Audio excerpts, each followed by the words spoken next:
breakfast. Curious and bold, getting facts from the shadows. That's what it is. Now, as the city wakes and secrets stir, a bright new voice shines. The People's Breakfast. Your morning, your voice, your journey. Good morning. Good morning, my neighbor. Welcome to the home of hard truths and bold insights. Radio Generation. Yes, indeed, Radio Generation. My name is Mungala Mbuvi. The time right now is 1 minute past 6 o'clock. A very good morning to you wherever you are, and I hope you're enjoying yourself. It's a Friday, and that is the 14th day of November, yes, 2025. Big congratulations to those who are graduating today from Daystar University and other universities as well. Let me know where you're tuned in from, by the way, if you're perhaps heading towards that grad. Ndio tukupatie a proper shout out and a proper congratulations. Meanwhile, we're going to be having conversations here around the top stories making headlines, and of course hosting guests that are going to be sharing their perspective on some of the national issues that we are facing as a country. So yeah, that is definitely a conversation we are about to have. Follow us on our social media spaces. You can find us at Radio Gen KE across all of them. So that's on Twitter, Facebook, Instagram, kokote kule. Ungependa kutupata, including Twitch. I recently discovered that Twitch is a big thing. In case you didn't know what Twitch is a streaming service similar to what we have on YouTube or Vivo. But what they do is that they allow live streaming, live broadcast. So you can more or less what you do on your Facebook stream or what you do on your X stream. So this one is similar, and you can stream basically anything from games to shows to your podcast and so on and so forth. So yeah, we're definitely on Twitch. Find us there and let's get interacting as well. And guess what? We are also live on Facebook. Yeah, so if you are a Facebook buff, old school like myself, kindly get us there and interact with us. Watch us live on X as well. Watch us live on YouTube. The channel is at Radio Generation Kenya. That's where we're at, and you will definitely get to see and interact. By there, you can chat on the comment section. Let us know your thoughts on the issues that are currently in the country. Meanwhile, tumsalimie jamaa mmoja ambaye anajulikana kama City Muga. City Muga, habari ya asubuhi. Salama kaka. Umebarikiwa ama umeamka ukifeel ni kama umekuwa abandoned? Abandoned na nani? Na Mungu. Hapana. Kuna watu wanamkanga wanasema wallahi yaki Mungu mazejo amenitoka. They need to change their God then. They need to change their God? Yes. Okay. If you have a God who abandons you, yeah, that God is a bit fake. But kidogo lakini City, you've never, because I know you're a believer, you've never like one day felt like hii plan ya God ni gani? I have. Yeah. But so there are people who wake up that way. That's not feeling abandoned. Kuona hali ya mshangao. Ni kawaida. Yeah, you wonder, lakini God, this one is a bit much. Yeah. That just happens. Yeah. Yes. Okay. How did this come about? I know people who feel completely abandoned by their God. And they're like, this one, apana. Actually, it's like he doesn't exist. I've been believing in the wrong thing.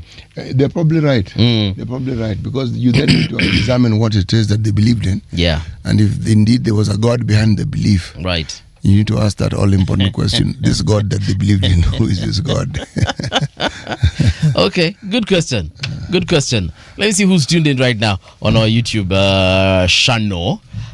Ama ni mapema sana, ningoja watu waingie kidogo, si ndio? Wacha waingie, give them some 10 minutes or so. All right. Before I start saying flani and flani. So today is 14th. Nimesema kuna watu na graduate. So if you're graduating, let me know. I know Daystar University for sure are graduating today, because I have a family member who's getting a PhD today. Sawa kabisa bana. Yeah. Anaitwa Auntie Mary. Lakini congratulations Auntie Mary. From today henceforth tutakuwa tunamuita, once she's given that kofia, atakuwa Dr. Auntie Mary. Tutakuwa tunamuita Dr. Auntie Mary. You can imagine me calling my aunt Dr. Auntie. Vipi Dr. Auntie? So bless you. Daktari Mary Ndunga, that's her name. Bas. Yeah. So bana. Yes. So a big congratulations to my aunt who's graduating today, and a big congrats to all those who are going to be graduating alongside her from Daystar University. And like I said, if you're one of them, or you know someone, by the way, you don't have to be the one. If you know someone and you'd like us to give them a shout out, yeah, please, kindly, at Radio Gen KE is our Twitter handle. And like I said, on YouTube, you can let us know. So meanwhile, apart from people graduating today, in 1989, the United States launched the Apollo 12 mission, the second crewed mission to land on the moon. On this day in 1989, they launched Apollo 12 na watu wakaenda kule kwa moon. Sijui kama walifika na wakaland. So we believe they actually went to the moon. Well, they told us that they went to the moon, so we have got to believe. No, we don't have to believe. Eh? But we have no reason not to believe. We have no reason not to believe. Yes. Yeah. Unless somebody has a reason that they can tell me. Mm-hmm. Yes. But you know there are conspiracy theorists who say that moon landing never happened. Those conspiracy theories, I like listening to them. They. Well, you know the thing is this, huh? How do you prove conclusively that indeed they landed on the moon?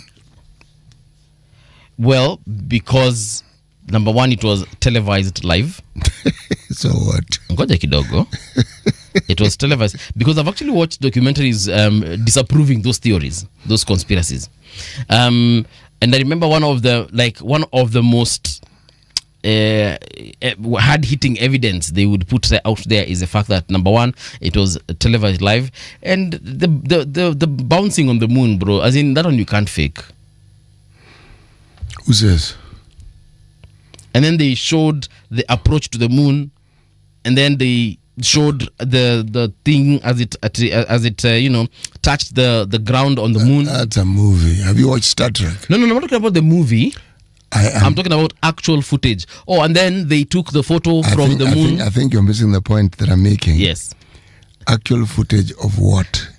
Of the moon landing. Yes. Of the approach of the landing. Have other people gone to the moon and televised it and filmed it and blah, blah, blah, so you can compare? Actually, I am not saying they didn't go to the moon. You're just asking the academic question. I'm asking the academic question, and I'm trying to say that there's something called special effects in cinema. Oh, yes.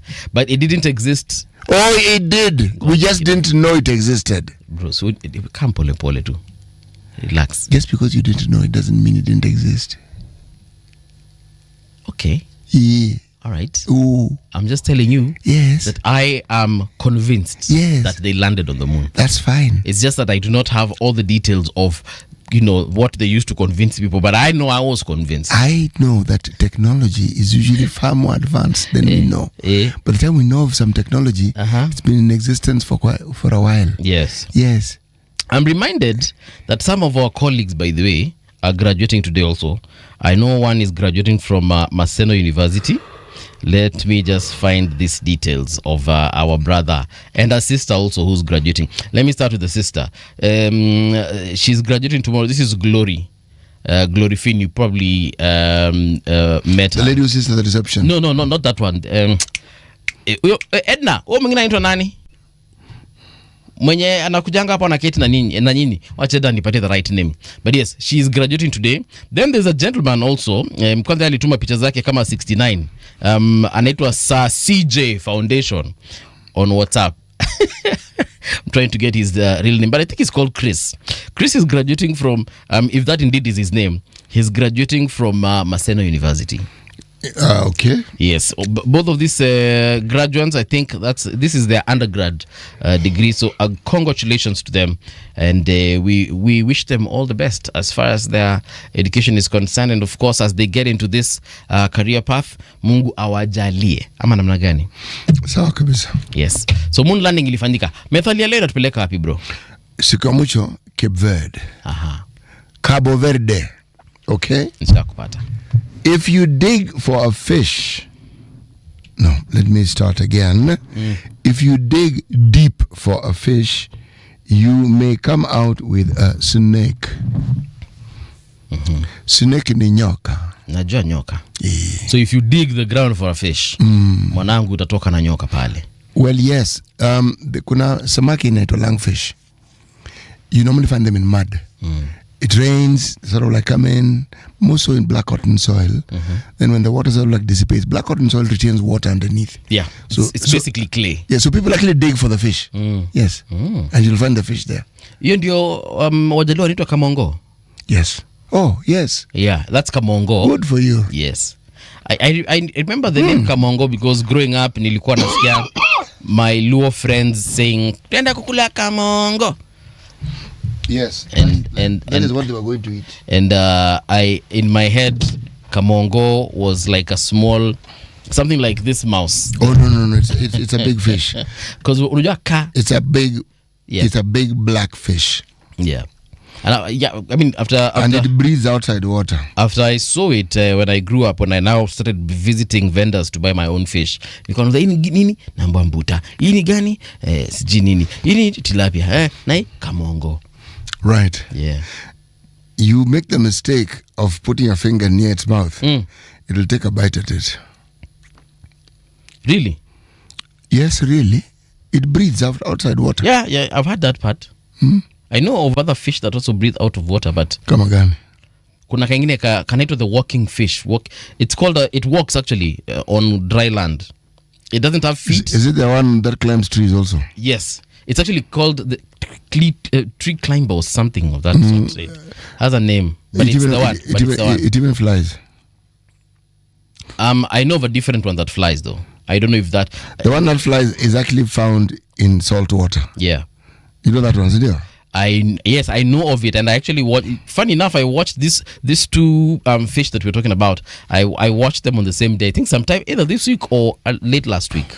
Again, like I told you, I like watching a lot of YouTube stuff. So yes, I saw that one that walks on land, and then I saw the one that flies out of water to catch whatever, or even run away from predators in the water. And they usually fly in groups. It doesn't fly alone. Unakuta kama wako kama clan moja hivi. Nilikuona pia the bird that gets into the water, swims, catches prey out and comes out and swims back to the surface and flies off. And I was like, this is actually crazy. So, but you know, I'm always reminded that life in general came from water. All life came from the oceans.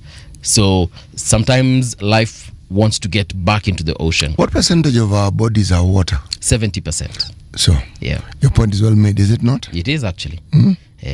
Lakini unajua mende hawana maji kwa mwili. Mende cockroach, they don't have water.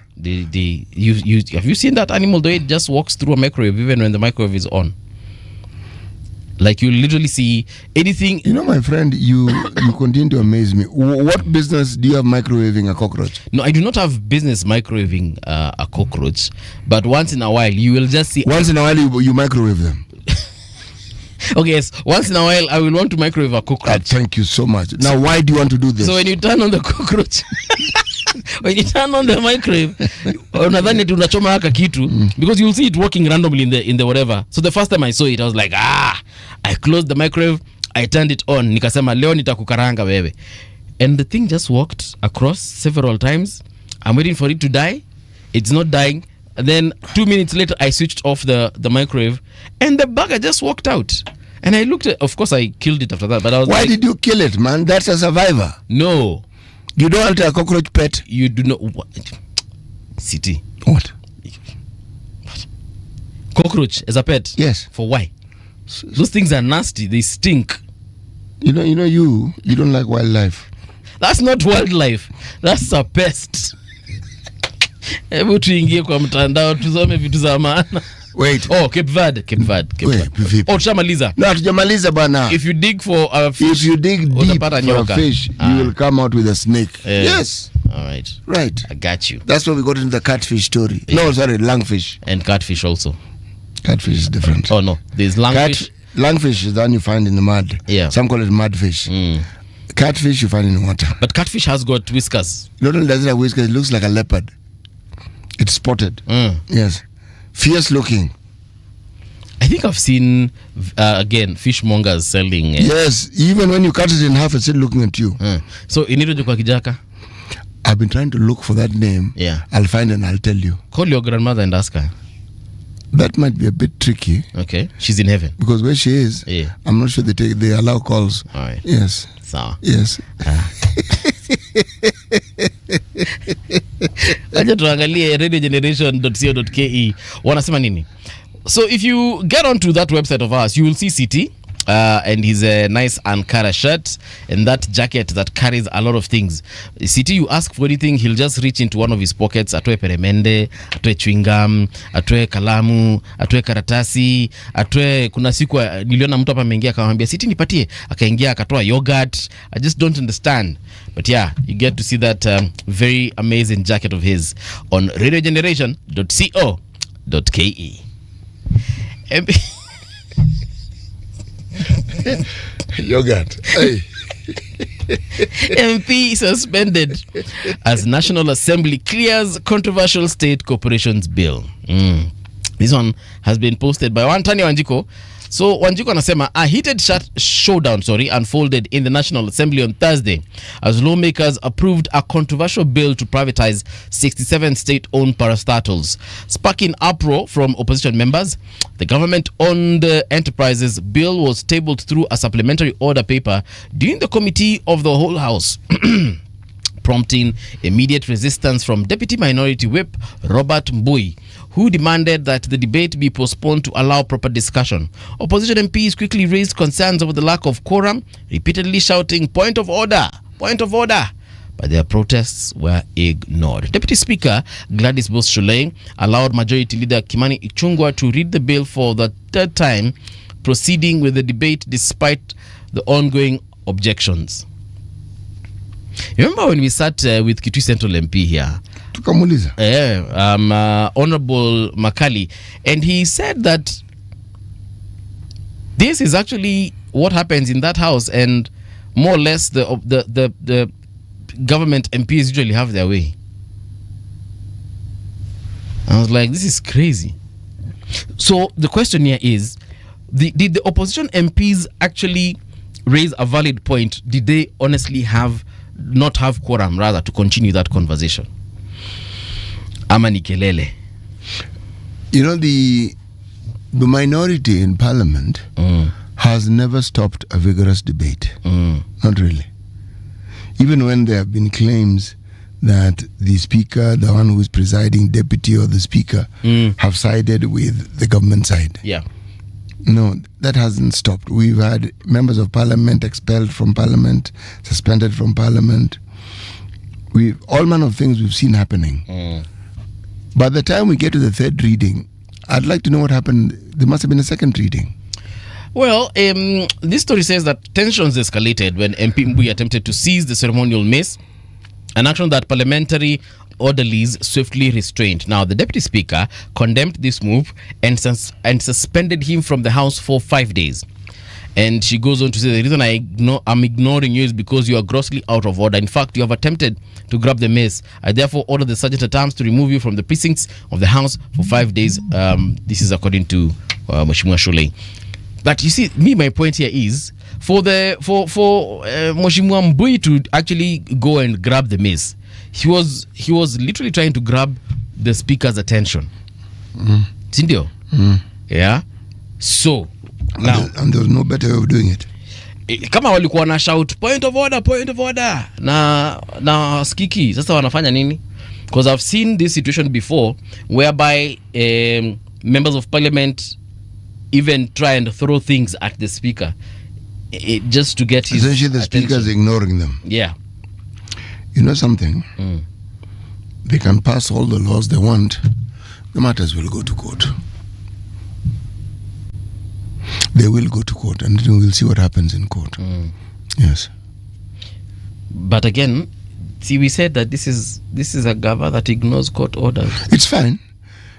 But, you see, they seem to assume that ignoring a court order makes it go away. It doesn't. There are statutes of limitations on such matters. I don't know what they are for cases such as this one, whether it's 7 years or so. But the truth of the matter is that this thing can always be resurrected. I am reminded of the Latin American countries where people disappeared, God knows, 50 years ago. Yeah. And cases are still coming up now. Someone is a grandfather is now when they're being arrested for something that happened in the 1970s. I'm simply saying that please do not do things which you know are wrong, believing that they'll disappear. They never disappear. Yes. So anyway, Mheshimiwa Mbui, Robert Mbui, will be here today, this morning, at 8 a.m. I hope he makes it. Yeah, and perhaps we shall ask him these very questions that we're asking ourselves here, and probably know, number one, what happened, why he grabbed the mace. Is it something that is kawaida to grab the mace, but clearly we can see it's not, and what is happening in that August house? Like, we really need to understand. Personally, I need to understand, because kama mnaweza shout in unison point of order, mko ignored to the point of grabbing the mace, then you're kicked out and business still continues as usual. I think if it's presented in the manner that you are saying it happened, then you see, there's an understanding that you can ignore certain processes and procedures in Parliament, and it is fine. There's something people forget. What do you think will happen when the shoe is on the other foot?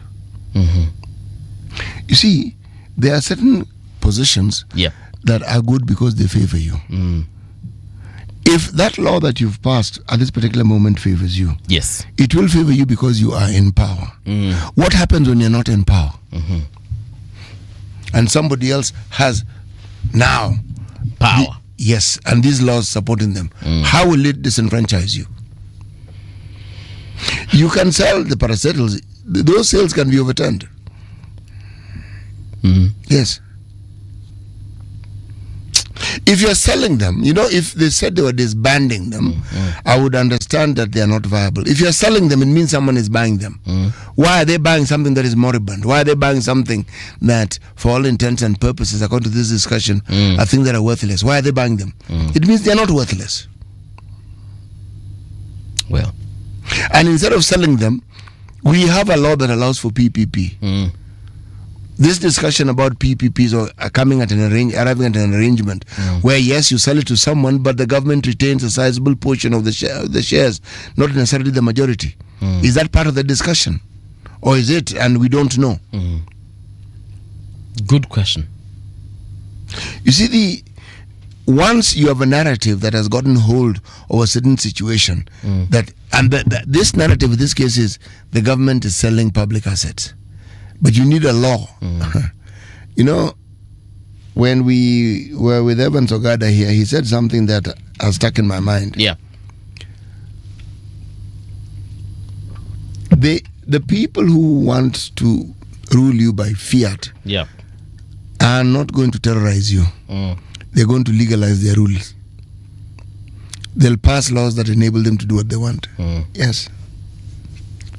Okay. Let's see how this pans out. We shall be talking with Mheshimiwa in the next 2 hours. Actually, 1.5. Tuambie, kwenye Okeja, we call the August House. What exactly do they do? We have a story here about 6 ethnic groups hold 90% of top jobs. Minorities have been left out. This one is by NCIC. That is the National Cohesion and Integration Commission. Minorities communities in Kenya continue to face severe exclusion from leadership positions in state agencies and public universities. A fresh audit by the National Cohesion and Integration Commission reveals, despite legal frameworks intended to promote fairness, the top roles remain largely monopolized by a few dominant ethnic groups, leaving smaller communities, especially from the northeastern region, with minimal representation. The 2025 NCIC Ethnic and Diversity Audit examined staffing across 200 parastatals and multiple universities, uncovering that professional advancement in the public sector is still closely tied to ethnic connections. Communities such as Kikuyu, Kalenjin, Luo, Luya, and Kamba continue to enjoy a distinct advantage when competing for senior positions. Okay. NCIC Chairman Simon Kobia said the report exposes entrenched practices where ethnic and political networks dictate public employment. So basically corruption, nepotism. This has been the case for the longest time, by the way. Yeah. You can even tell who it is who led a certain entity. Depending on who led it for a long time, you'll find his ethnic club very, very prominently represented. Yeah. Go to NHIF, you'll find when they existed. Go to NSSF, it's the same story. Yes. Go to Kenya Power. Same story. Yes, indeed, it's the same story. Yeah. So now how do we help this situation? I think we're looking at it from the wrong end. Because people talk about the balancing of ethnic groups. The laws that brought about the consideration, like the 2/3 gender rule, one understands as affirmative action. But if you ask me, I would ask the question is, how do we promote a meritocracy? And then with the meritocracy, then you throw in the affirmative action. But in a country right now that has the sort of manpower we have, any ethnic group, especially if they're a major one, it's not difficult for them to justify it.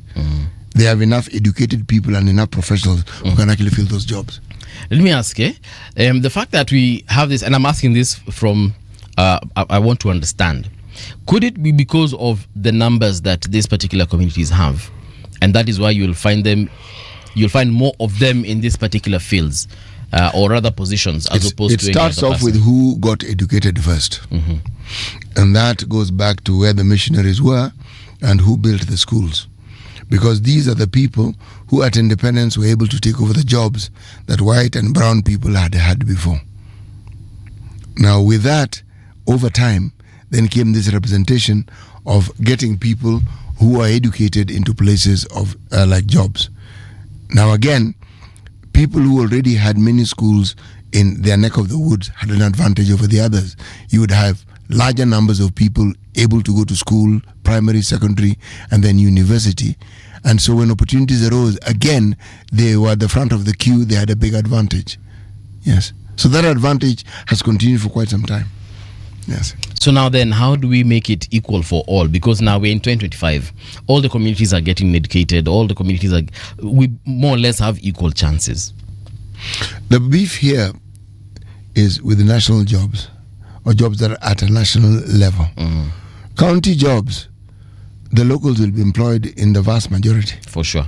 And there is nobody kicks a fuss about that. But that is understandable because, I mean, Kitui County, you'll find that largely is populated by Kamba people.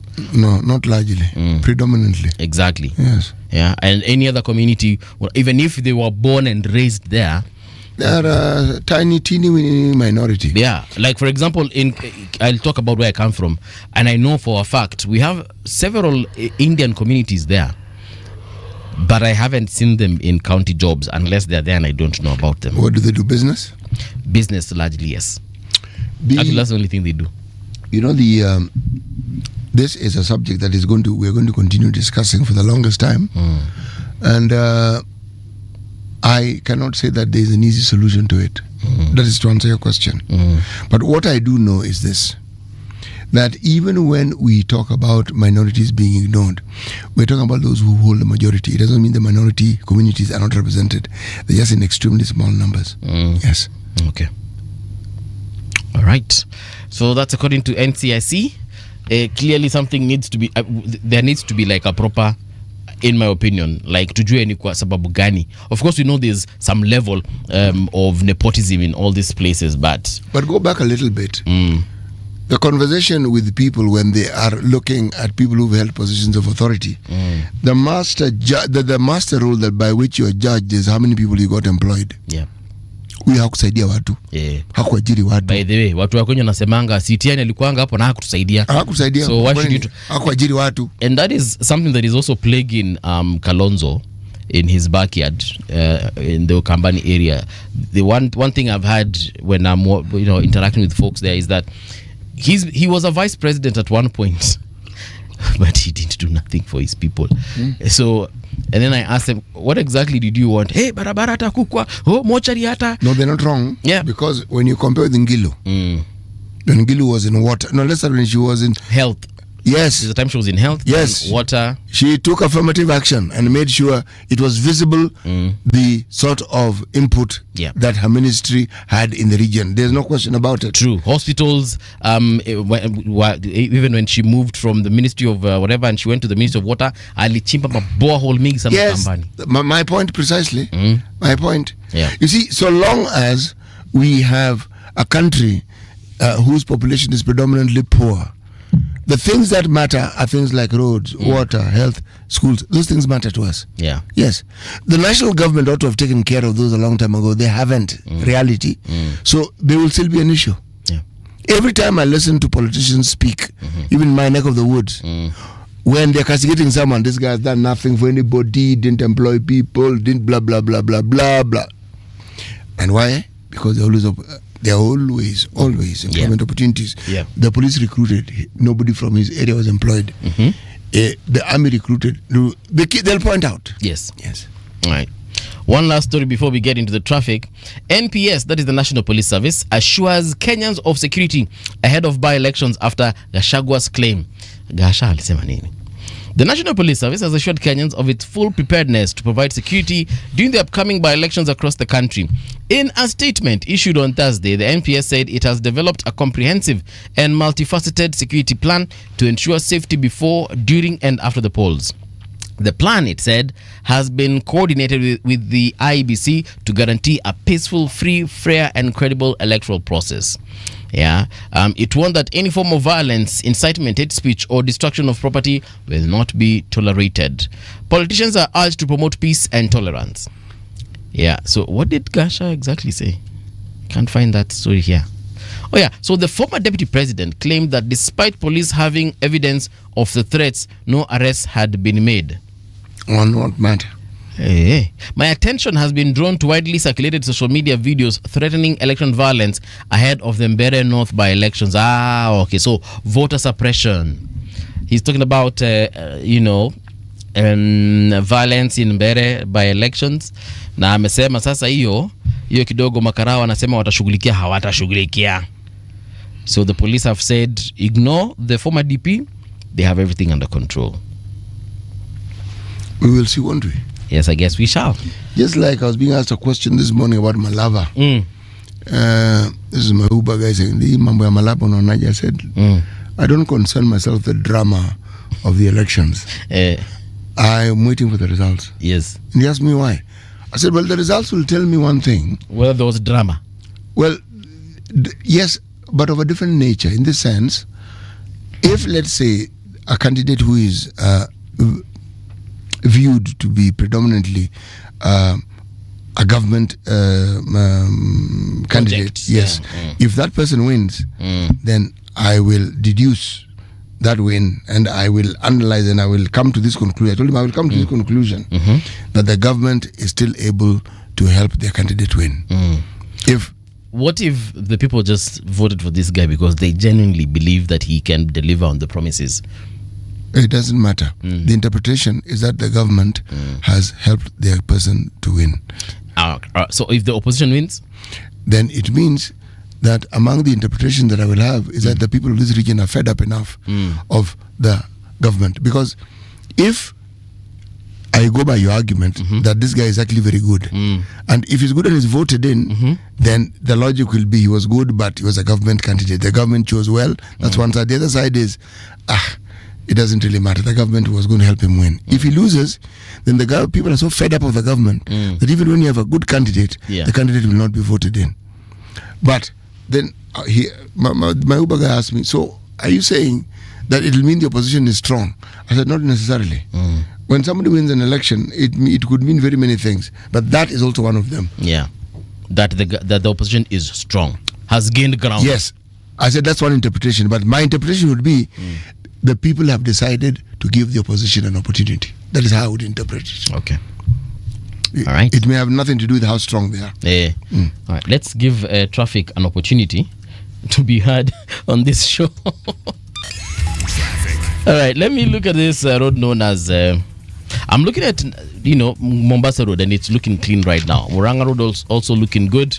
There's that situation pale Muthaiga Pangani. That traffic mnaijua mnaielewa, and you know that you're gonna be stuck there. So it's either you plan mapema mtoke mapema, ama you plan and wait for that traffic to die down, then get out of the house. Then we have this situation at Allsops also looking good. Outer Ring Road, no complaints whatsoever. Kangundo Road pia inakaa iko fiti at this particular hour, apart from a small pocket. This is pale Enakoch Kayole Junction, that is on Kangundo Road, but everything else after that looks good. Mombasa Road, there's a red line. Where is this? This is pale Quickmart Mlolongo. That traffic situation there pale 3Ds is because of matatu zile zinasimama hapo hivyo, but after that, before and after that, everything else is moving. So that's a slight maybe 2-minute delay, if I'm not wrong. Then going back all the way to Kitengela, everything is looking good. I want to zoom out and zoom into Mombasa and let you know what is happening. Mtwapa naona mko sawa sawa, kule Bombolulu Kisauni hamna shida yote, Changamwe Mikindani kuko sawa. Nikiingia pale katika island pembe za Ndovu kule Mombasa kuna kako sawa. Mbaraki also no problems whatsoever. Azania Road also looking good. Triton Road, Margaret Avenue Kizingo kule kote kuna kako sawa. Mwamba Avenue hamna shida. Bokole pia mko fiti. Mbuyuni Road no problem. Oceanic Road also looking fantastic. And last but not least, I'm looking at Mnazi Moja Road and Archbishop Makarios mali inapatana iko sawa kabisa. Sauti ya Kenya Road also looking okay. Anything changes, I'll definitely let you know. Traffic on Radio Generation. All right, let me start with the Star. It says Ruto daring foray into opposition turf in two-term bid. The story is on page 4 and 5. Sasa juu ameenda akajenga barabara ama akaflag off barabara Ukambani. Sasa sio nikajenga kama president ama He can. Yeah. Sasa akienda mbele itasemekana ameingia in opposition turf. Si yani president wa Kenya. My friend, that guy can go anywhere he wants to go. Exactly. And he can flag off whatever project he wants to flag off. Even if it's a bicycle race. Exactly. Yeah. So anyway, that story is on page 5. NCIC sounds alarm over emerging online gangsters fueling fresh radicalization. This one is on page 2, and it says the National Cohesion Integration Commission has raised a red flag over the proliferation of politically motivated criminal gangs, mainly using online platforms for mobilization and plotting. In a publication titled "The Evolution of Criminal Gangs in Kenya," launched on Thursday, the Samuel Kobia-led body says the criminal gangs are no longer a preserve of unschooled village drunkards. They are tech savvy, and they are taking over the online space. And I guess this is the point where we tell people you need to be careful who you're interacting with online. Even when you're seeing someone being bashed online, don't join that bandwagon, because it could be a coordinated attack on individuals. So please, Kachonjo. Report: KNH murder suspect mentally unfit to stand trial. You know, this guy who went on killing people. So it says a new psychiatric report has found that Kennedy Colombo Tole, the main suspect in the Kenyatta National Hospital murder case, is mentally unfit to stand trial and unable to instruct a lawyer, casting fresh uncertainty over the progress of the case. Siasa inasema Kalonzo faces tough hurdles in campaign to inherit Raila's base. That story is on page 4. Lured by promises, how Kenyans are sold into slavery. This is on the Russia-Ukraine war. A story on page 6. And then pale gazeti ya The Standard wanasema truth to power. Governance. This is the clergy. The clergy are on the warpath from Nairobi to Meru and now Kisumu. Church leaders have unleashed a searing rebuke of President William Ruto's administration, accusing it of presiding over a sick nation crippled by corruption, punitive laws, and collapsing systems. Leading the charge, Kisumu's Anglican Bishop Charles Ongijo, who tore into the regime's theatrics and hollow promises to Nyanza, warning deceit and greed are strangling the country's moral core, and he accused President Ruto of hoodwinking the community with token appointments and likened local leaders to choirs cheering for positions instead of service. I watched this sermon, the specific sermon that was circulating on social media. And my oh my, Bishop Ongijo was not at any one point mincing his words. Yes. He was not. You can even see someone slowing down because they're trying to be careful. He was not. Bishop here was not being careful. He said it as it is, and he said do whatever, from his attitude, of course. Do whatever you can. This is what I was challenging Bishop Hudson about. Yes. I've sent him a message this morning telling me, it looks like you've lit the fire. This is what I meant by holding the government to account. Actually, Bishop Hudson Dede did tell us that in a few days, you will see the church. And we did. And now we are seeing the church. Yes. I'm very happy. He said. I am very happy. And I hope when they get to the pulpit, they will preach the same message. He was at a pulpit in full, ceremonial. I also saw that clip. Yes. And he was speaking factually. Yeah. And challenging them and saying, what are you people talking about? So I didn't understand what he was saying in the Luo. But let me give you an analogy of what, not an analogy, let me say what he said. He said, you guys, you're in government and you have 2 ministers. You're being told the mountain is in the opposition and they have 7 ministers. How do you explain that one? Who's fooling whom? Yes, exactly. He said, how exactly? I thought, Bishop, you've analyzed this thing quite well, haven't you? Yes. He said, guys, wake up. This tokenism, essentially was saying, why are you guys delighted with scraps that you're receiving? You can't see that you're being taken for a ride. That essentially was his message. And he named the president by name. Yes, he did. And he said that this government has killed more people than any other government. I was like, okay. But, he's not saying anything new in terms of, it's not like we've not had this before. It is that we have not heard people in his position speaking out that boldly. We have not had the clergy being bold as they had, as he did. He was. There's a bishop there called Muheria. Muheria has been very bold. Has been bold for quite some time. There are quite a number of fellows who have really been speaking out, but now when you collate them and they're all speaking, now that is what you call the church doing their moral duty and holding the state to account. Sasa mimi niko na swali. They talk and then they continue talking. Because we also have politicians who talk. When a man of the cloth speaks, it's different. Different how? Different because if they are in a pulpit and they are giving a sermon, not being a speech, they will reference what they're saying with the Bible. Yeah. And the congregants, people who ordinarily may not even participate in listening to the theatrics of politics, will get to hear. Some of the people who attend these churches, if not a good number, are these same politicians. Yeah. So they will hear. I can assure you there's no politician going to Bishop Ongijo's church anytime soon. They will go. The hardcore ones will go. Yeah. You know, the thing is this, when somebody who has been ordained speaks, there's an authority that they have that you can't compare with that which a politician has. Yes. It's a moral authority. And it carries with it a great deal of weight. Yes. Haya, acha tuone itakuwa namna gani. Sawa. Tuone itakuwa namna gani. But yes, you've mentioned a couple of other folks who've also spoken out. There is Reverend Philip Anyolo of the Nairobi Catholic Diocese. Alisema, despite frequent public outcry and our repeated calls in the past several years, we continue to witness that massive corruption in government goes on unabated. We cannot condemn corruption publicly while tolerating it publicly. Integrity must be lived.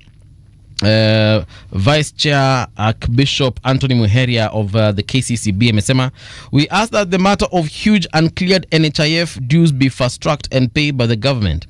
Many faith-based hospitals are on the brink of closing due to unpaid claims. Debts owed to the faith-based hospitals in huge billions of shillings by SHA and NHIF are crippling the health institution, to say the least. And then lastly, we have Reverend Nicholas Motweri of NCCK saying, majority of the residents are unhappy and feel poorer than they were 1 year ago. They feel that the country is heading in the wrong direction and are deeply troubled about the rising costs of living and unemployment.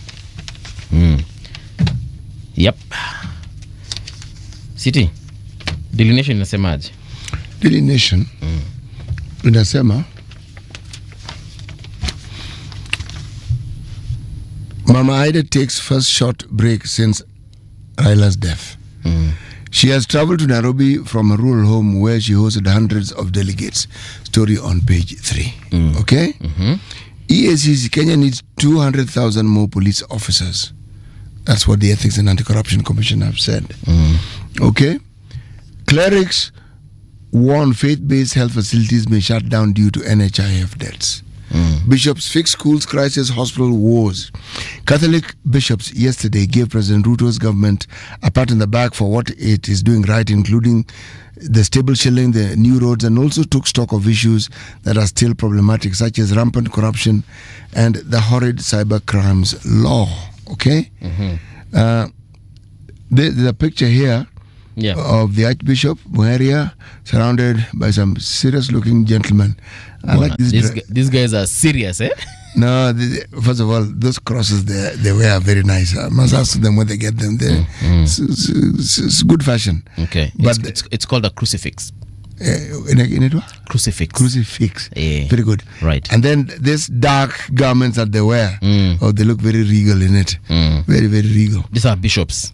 They're bishops, eh? Yes. Kila mtu hapa ni bishop, eh? All of them bishops. One in black. Hao ndio wanavanga hivi. Now these guys who they're the ones who have this little red thing perching on top of their heads. Exactly. Those are the bishops, eh? Hao wote ni bishops. Okay. Yeah. All right. What they're doing, in Karen yesterday, they outlined the success and failures of the Kenya Kwanza government. Now, this is the same thing that we are saying. The scorecard, ongoing recruitment of 24,000 teachers by TSC, stable Kenya shilling. This is good. Investment in infrastructure, especially roads, construction of TVET colleges. You only tick. Yeah. Now, XXX, Computer Misuse and Cybercrimes Act, has sections that need repeal. CB implementation seems to be inspired by political consideration. Schools running in crisis mode due to delayed funds. Lack of timely and efficient payments to hospitals testing patients under SHA. Rampant corruption in public offices. Slow response to natural calamities like recent landslides. This is now you call a balanced scorecard. So that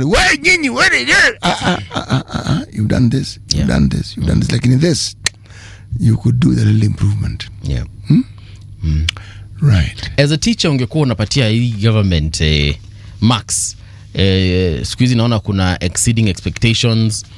Kuna is there something like approaching expectations? I don't know.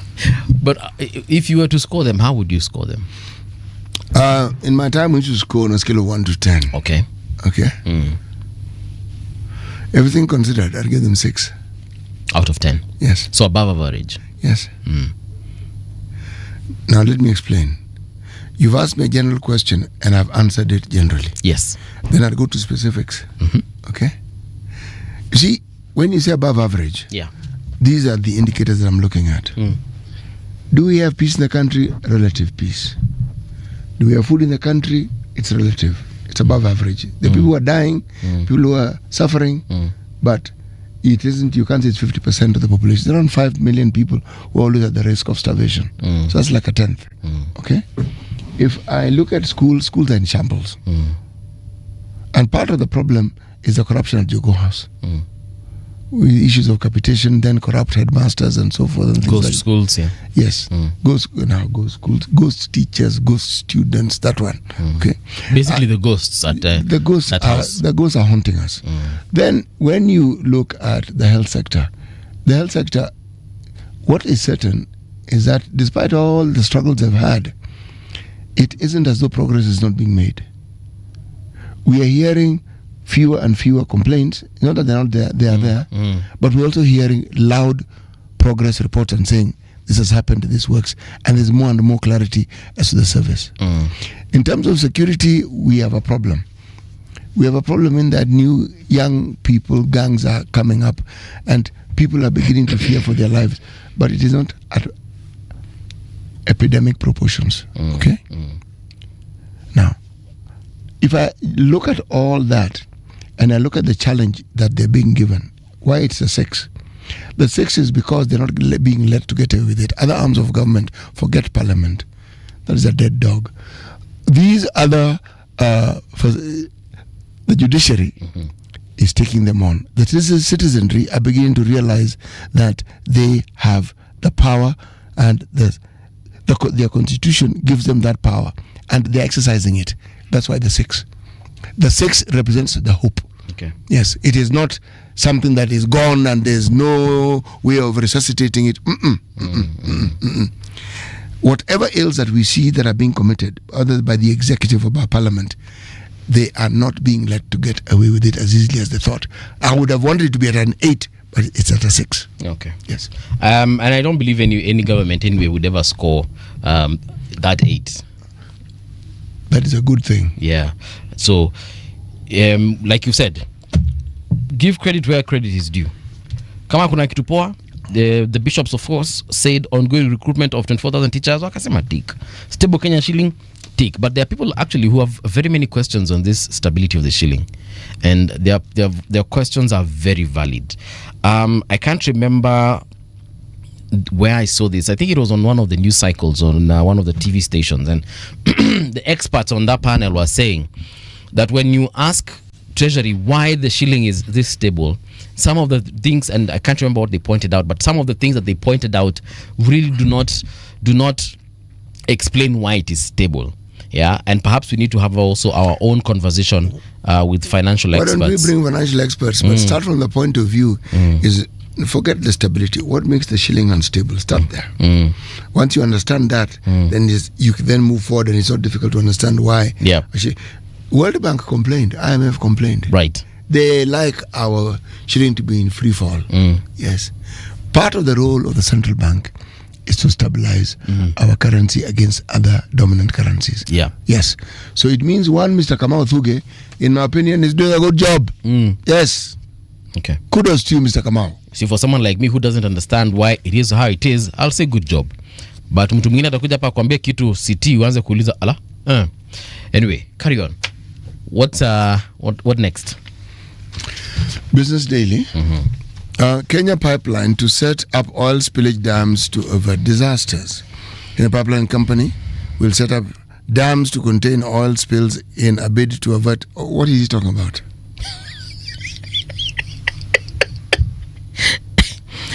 Kenya Pipeline Company will set up dams to contain oil spills in a bid to avert tragic incidents that have in the past cost the firm billions of shillings. So set up dams so that they can... Oh, no, what are they talking about? They can block the... No. Do you know where the oil is going to spill? Do you know where the oil is going to spill? I honestly don't know. Yes, so if you don't know... I would assume... How do you determine where you're going to build a dam? Okay. We have a pipeline, all right? We've had leakages every once in a while. So how do you know where the oil is likely to spill so that you can build the dam precisely at that point? Maybe you can't predict where. So why are you building a dam? What do you need to build other than a dam? Mimi si engineer city. Bro, it's not making sense. That's the point I'm trying to make. Sawa basi. Again, They're going to build dams for oil spillage. We'll call an engineer. No, we'll just call Kenya Pipeline to tell us. Yes, but I'm sure there's a formula to this to know where exactly. All the years that Kenya Pipeline has been in existence, now is when they've realized they need a dam. No. Kwani they can't have a moment of enlightenment at the same time when we're thinking of selling off the same pipeline. Sorry, doesn't make sense. So you're saying there's a conspiracy here? No, I'm saying it doesn't make sense. Okay. These are things you explain in detail and you explain why you need it. The story is on page 5. Yeah. And I am certain that this 2.1 billion shillings, this is the amount of money that they're hoping to build, to spend. Okay? There was an oil spill in a place called Thanga River Basin. All right? Now, the 2.1 billion is what they're saying they were ordered to pay residents of that particular place. All right? Now they're saying they want to build dams. There was an oil spillage in one place. So are we saying that this is the place where the oil has been told to spill itself? Maybe that is the point where it always spills and they're like, you know what, let's build a dam here. No, that now it makes even less sense. Why? Why do you have an oil spillage in the first place? Why don't you just stop the oil spillage? Maybe it's a point where pressure inakwanga too much in that particular area. So you reduce the pressure. Maybe ni juu kuna kona hapo na hiyo kona lazima iko hapo because hapo ndio inapiga. Change the direction of the pipe. I'm simply trying to say there are other solutions. There are many questions that are being asked, and if there are solutions, what if this is a more permanent one? No, the spillage was once. It's not as though it spills every year. Bro, it's not like the flooding of Budalangi and Nyando, where every rainy season it floods. Oil spillage is not like a flood. Oil doesn't flow naturally. It goes through a pipe. Yeah. Yeah. And we are the ones who send it into that pipe. Yes. So if there's a problem with the pipe, that's why you have a spillage. The oil doesn't have an understanding with the pipe that, at Thangi will spill a little bit. What do you think? Then they say, no, since we're going to spill, why don't you build a dam? There's no such conversation. Kenya Pipeline may be doing a really good thing here. Yes. But these things need to be explained so that people understand why it is you're doing it. Then it raises the sort of questions it reduces the sort of questions that I'm asking. Okay? Tutaita watu wa nini? Kenya Pipeline watuambie. Hiyo tutawaita. And as you said correctly, I'm certain that there are some logical things. Co-Bank declares first interim dividend as net profit of 21 billion. These are the things which upset me. 21 billion shillings is the net profit of a bank. We're in a country where there's some 5 million people who are facing starvation. Yeah. So when someone tells you that we have a middle class, you ask, the middle class would be represented by, say, someone who is a teller in the bank, a clerk in the bank, middle class, manager in the bank. How much do you think these people earn? A good amount of money. I know, like the cooperative bank MD, or is it CEO? No. That guy gets dividends from his shares and what have you. Yes. That man who gets a bonus was like 400 million shillings. Forget that guy. That guy's a completely different league. $500 million. Yes, not that guy. There are people who earn you 20 million salary. Yeah. There are commercial enterprises. If that's the understanding, by all means, earn your 20 million. It is okay. That's not what I'm talking about. Okay. Publicly listed company. Earning that money, shareholders are happy. Yeah. The reason why they're able to earn money is because they lend in the government. Okay? When you lend the government, the lending is only for development. Unfortunately, if that development took place, this poverty level that I speak of, and the threats of starvation and hunger that our people face would be much reduced. The emergency response when you have things like a mudslide would be infinitely better, not growing worse by the year. That is where my problem is. We are declaring 21 billion shillings profit for a company in a country where there's some people who have no idea what they're going to eat today. That's what I'm saying is wrong. It's not right. So in your opinion, they should be declaring profits of about how much? I do not care what they declare. I care that the money they borrowed, they lent the government, should be used to better the lives of these citizens who pay taxes so that they can be better to pay more taxes. If that number was reducing by the day, and every time we talk about it, it's now at 2 million, it's 500,000, then post a profit of 41 billion and I will have no issue with it. But I have an issue when I know that the money that you're making comes from lending to the government, predominantly, it's not the only one, and that the government is supposed to be involved in development projects that are supposed to help the lives of people, and I don't see it when it is needed. Are you blaming the government or the bank? I'm not blaming the government. I am not blaming the bank. I am saying... Or you're just stating a problem that you see and you'd like to see it differently. Yes. And I would like to see this bank have a big CSR sector where they're also giving back. Like areas where there are big problems. I want to see cooperative bank doing huge things in terms of CSR. Safaricom are good at this. And they advertise it. They're doing water projects, they're taking people to school, they're building God knows what. I know cooperative bank has a CSR. I'm saying do more and be more visible with that money. Then I'll say, this 21 billion shillings is good because they've put A, B, C, D. If you're saying you do CSR and nobody knows about it, then you might as well not be doing it. Yes. Okay. But wanasemanga saa zingine unafanya kitu mkono wa kushoto lakini wa kulia hautajua kile unafanya. This is in Bible class. Sawa City. Sawa. SportPesa risks freeze in owners fresh battle. Paul Ndungu wants milestone denied SportPesa. This thing has not ended. And it will continue for a while. It's been there for years now. This is the problem. The problem is not SportPesa. The problem is money. Somehow they can't seem to agree on who should own what and who should have what. And this battle has been going on for years. Si wakubaliana tu wasema okay fine, you know what? Tufanye hivi, tusikizane 30-70. Sama pana 40-60. 50-50. When things never come to an end, what is being reported here is not the problem. Something more to it. Such and as? we don't know. That's the point, I don't know. Yeah. But, I mean, this is something that an arbitrator could sort out or a mediator could sort out. But clearly it's not being sorted out, so it means there's a little more to it. Yeah. Yes. Or people agree, and then something that was agreed upon doesn't happen the way it should. Yeah. So Someone decides to become a pain in the tushy. someone decides to be clever. All right. We'll see about that. And Patia Salamu, I can see lots of you have given us shout-outs on our social media. So when we return, I'll definitely check you out. Right now, though, here's the news. Radio generation, the sound is fine. Pump it up, turn it high all the time. Let the music move you, let's sway. Radio G's got your jam all day. Radio Generation, the home of urban soul.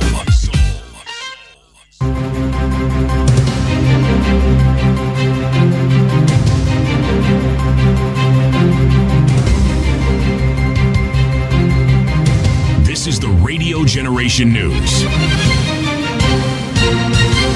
Good morning, I'm Winnie Maganga. The National Police Service has assured Kenyans of its full preparedness to provide security during the upcoming by-elections across the country. In a statement issued on Thursday, NPS said it has developed a comprehensive and multifaceted security plan to ensure safety before, during, and after the polls. The plan is said has been coordinated with Independent Electoral Boundaries Commission to guarantee a peaceful, free, fair, and credible electoral process. The by-elections are set for November 27th, 2025. The Council of Governors is calling for a review of the law that bars women from delivering in Level 2 health facilities under the Social Health Authority. They say the policy has contributed to a decline in facility-based deliveries nationwide. Speaking during the launch of the Inter-County Maternal and Prenatal Death Surveillance and Response Initiative, the governors noted that many mothers rely solely on dispensaries for care. Dispensary, the border of Ethiopia in Mandera North or in Mandera West is Agagan and Nairobi Hospital of Mandera. Now when you deny deliveries at the dispensaries and health centers, then we are not progressing. Actually, we are retrogressing. You can fake any other disease, but I don't see anyone faking pregnancy. Because pregnancy has a product that are visible, which is a baby and a happy mother. And therefore we seriously need, as Governor Khalid said, for the ministry and SHA to reconsider that position. The Kenya Conference of Catholic Bishops has raised concerns on the recently signed laws, among them the Computer Misuse and Cybercrime Act and the Land Amendment Act. The clergymen say legislations were enacted in a hurry. KCCB, led by Chairperson Maurice Muhatia, raised fears that the act can be used to silence government critics and manipulate the electoral process. Without careful and meaningful public participation, laws will be counterproductive, eroding public trust in the government. We recommend that the offending clauses be expunged and that specifically be provided on who the law targets. The body of a 41-year-old man who drowned in Limunga Dam, Nyahururu sub-county in Laikipia County has been retrieved by Red Cross divers. The recovery came 48 hours after he drowned. The deceased Mbugwa Kiarie reportedly drowned on Monday afternoon while setting up fishing nets in the dam. A local chief called on residents to exercise caution around the dam. Maji iko hapa na haitahama. Na hii maji in one way or the other sinatusaidia. So wakati sasa tunaenda kwa maji na watu wengine hawajakuwa good in swimming, wacha tukue na watu wengine ambao wanapiga doria wanatuangalia, ili sasa tujue exactly mtu akienda pale akae kama amezama, tutaweza kumwokoa kwa haraka. Kwa hivyo ningeomba, sijui vile tutaagana na serikali itusaidie angalau hii demu ilishibuliwa wakati ya msuko, tangu siku ile haijawahi tolewa mchanga. U.S. Secretary of State Marco Rubio has called for international action to cut off the supply of weapons to Sudan's paramilitary rapid support forces who are accused of mass killings in El Fasher. At the end of a G7 foreign ministers meeting in Canada, Rubio said the RSF had committed systematic atrocities, including murder, rape, and sexual violence against civilians. Sudan's army accuses the United Arab Emirates of supplying RSF with weapons and machineries. The UAE has repeatedly denied these allegations. And that's the truth on Radio Generation. Good morning, I'm Winnie Maganga. The views and opinions expressed on this program are those of the guests and do not necessarily reflect the views of Radio Generation. Radio Generation assumes no responsibility or liability for the interviewee's views. This is Radio Generation. In the beginning, there was morning radio. But now there is Radio Generation's The People's Breakfast, curious and bold, getting facts from the shadows. That's what it is. Now, as the city wakes and secrets stir, a bright new voice shines. The People's Breakfast, your morning, your voice, your journey.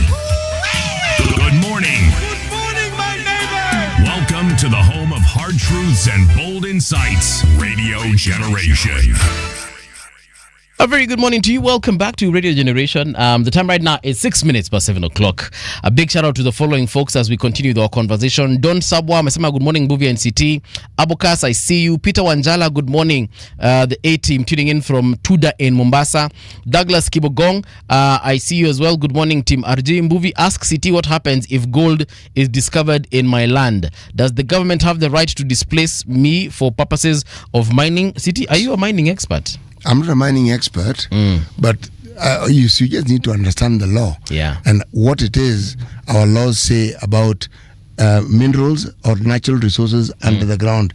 What level ni ya serikali, gani ni yako, it's in the law. It's not something that one needs to ask. You just need to ask. Yeah. Look at the law. No, it's quite clear. Aboka says that he's streaming from Denmark for the time being. So good morning, a very good morning, in fact. Okay, so. Nell says, morning, Buvi and CT. Life is what happens while you are busy making other plans. I agree. Peter Wanjara anasema, you're saying CT is a vendor. He doesn't travel light. Yeah, your jacket yake, you'd be shocked what is in there. It's not a jacket. It's a what? It's a document carrier.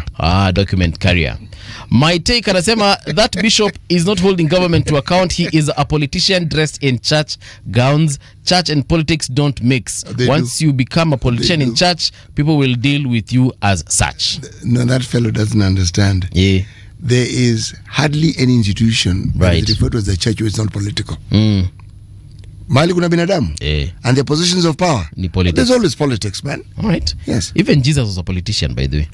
Mohammed Murunga amesema, the man of God spoke the truth to the man of God spoke truth to power. President Ruto, a good Christian to boot, must listen and reflect. Okay, I really haven't understood that, but I get your point, Mohammed. Thank you so much for coming through. In this particular hour, we have a guest in studio, and we want to talk about cancer, and it's such a burden in Kenya. We cannot stress this enough. It is a serious burden, and I want to have a conversation, or rather have a conversation with the people who are leading the fight against cancer. He is the chairperson, the National Cancer Institute. This is Dr. Timothy Olweni. Daktari, karibu tena sana to Radio Generation. Thank you very much. Nice to see you again after, I think now this is almost 3 months later. Yes, it is. The conversation we had here last time was awesome, eye-opening to some extent, because we got to understand the true picture of, number one, staffing as far as our institutes are concerned, the hospitals are concerned, and the real burden. And from where I sit, there's a small improvement we can do, and perhaps it will have a very huge impact as far as managing cancer in this country is concerned. Yeah, so karibu tena sana. Thank you. we had a conversation, I think, a while back with another doctor, and we were just talking about cancer specifically. And I think he mentioned the number one cancer that is currently killing women in the country right now. Is it breast cancer? It is breast cancer. Yes. Okay. And it is, can I say that it is one of the easiest cancers to actually detect, because you just need to feel your breast to understand the lumps and to understand that something has changed within you, as opposed to other cancers where you need to go for tests and serious biopsies to get to know these particular cancers. Am I wrong on that? Yes. Fortunately, there are certain types of cancer that are more amenable to preventive type treatment. So if we raise awareness amongst our population and do proper screening, high index of suspicion in terms of when people detect that there might be a problem, seek healthcare, see your healthcare provider, we can be able to significantly reduce the number of deaths. And that's why one of the focuses that we have to maintain at this point is to ensure that we catch these things upstream. We make sure that we prevent as much as possible, and for those who develop cancer, detect it early and manage it early. And that's extremely important, especially in an environment like us where resources are very constrained. Yes. Now, in terms of resources, the human resource is also a very big problem. And I remember when you were here, you told us that we have a very small number of oncologists who are even spread across the country. Kindly remind us of these numbers. I think you mentioned something to do with less than 100, or is it 100? The numbers are small. Of course, it keeps varying, but the numbers we have are a drop in the ocean. It is way below what we require, and that's why I'm saying we need to be more innovative in terms of how we utilize the resources we have. First of all, maximize their use in terms of making sure that we empower the lower level personnel, and I say lower level with respect to expertise with cancer. Empower the lower level personnel so that they can be able to assist, to be able to identify these cases, and make sure we have a referral system that channels patients in a prompt manner to see the highest level specialists they can see, so that we can intervene early. Yeah. Yes. Now, in terms of the doctors that are already in these particular institutes or clinics across the country, dispensaries and so on, is there a mechanism? Tell me, is there a way? Do you usually have like a WhatsApp group or a conference, or whether it's annually, biannually, or whatever, where you actually meet your fellow doctors and tell them, look, you could be an orthopedic surgeon, or you could be that clinician in that dispensary in Ushago, but these are some of the things you need to look at so that you can be able to disseminate this information to us to be able to help your patients better, especially if you suspect that they suffer from cancer. Yes, there's professional forums, a multiple number of them, and these professional forums are there from the umbrella association, which is Kenya Medical Association, which is for all doctors, and then you've got all the specialist associations again. Now, one of the things which I really thank COVID for is COVID opened up this space about doing things online, even in terms of knowledge, in terms of meetings, and now they're much more dispersed. Before, it had to be that you had to be physically at a location to be able to dispense this knowledge. Now we've got knowledge which people are getting globally. People are on Zoom calls and meetings and so on with people globally. So in general, now we're able to disseminate this information amongst the professional communities much easier. And even the other level personnel, whether it's clinical officers, whether it's nurses and so on, everybody has got their professional associations, WhatsApp groups and so on. So communication is much better. Yeah. And in fact, access to information in this day and age of the internet and so on is so much easier. So we just need to be able to utilize all these resources and make sure that this information gets out. There's a celebrity who passed on recently, and what they said that she was diagnosed literally a few days, or is it a few weeks ago, and she passed on. Is it possible for cancer to kill you that fast, especially considering that it was just a diagnosis she received? And for me, I was asking myself, was it like shock, or is it the fact that it was discovered much later in its advancement, and that is what killed this particular individual? Is it possible to be killed by shock because you've now been told you have HIV, for example? You were diagnosed with diabetes, or you're diagnosed with cancer, and then when I realize by the guy and then you go. Well, the mind is a very powerful thing. We in the medical community, I not say you get killed by shock as such, because shock in the medical terms and shock in the layman's terms are kind of different. True. However, one thing that I can say without being privy to the details of what transpired in her particular case is that you can also diagnose cancer when you have already developed a complication from that cancer. So sometimes you can die from a complication of the cancer, as opposed to, cancer itself, by definition, is spread. So it can spread, and for example, spread to a vital organ and affect your organ function, and you die from that. So chances are it is very possible that it was diagnosed late. That's for sure. She died from a complication of the cancer, maybe not necessarily the cancer itself. Or there are certain types of cancer that are going to spread, and especially those where pain is not a significant symptom. It can progress significantly without you being knowing, and therefore without any knowledge, and therefore you end up passing away within a very short time frame of the diagnosis. Yeah, because hers was literally within days of diagnosis. But anyway, like you've said, we really don't have details of that particular patient. But in terms of doctors again, how long does it take to train an oncologist? It's a long time, because you do your basic degree, then most of the time you go in for your master's in medicine, and then after that again you subspecialize. So it takes a long time. It's a very long time. Yeah.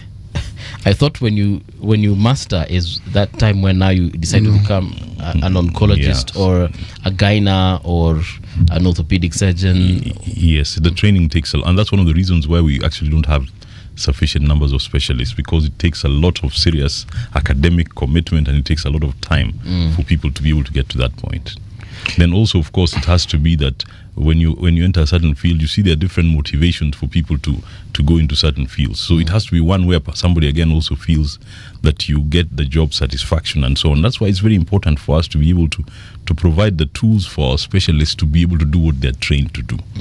Because it becomes frustrating, for example, when you go through that duration of training and then you get to a point where you don't feel like you don't have the tools to be able to apply your trade, so to speak, and therefore you don't get the job satisfaction. And that's why, much as, for example, monetary compensation is important, making a difference for most people, and especially doctors, is extremely important. So you have to feel that you're getting satisfaction from your work and you're making a difference.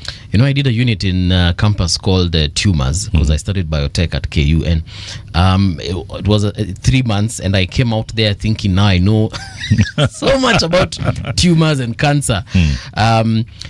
And now you're telling me that it takes much more. This is before I even understood the kind of training that doctors usually undergo to become whatever areas of specialization they have.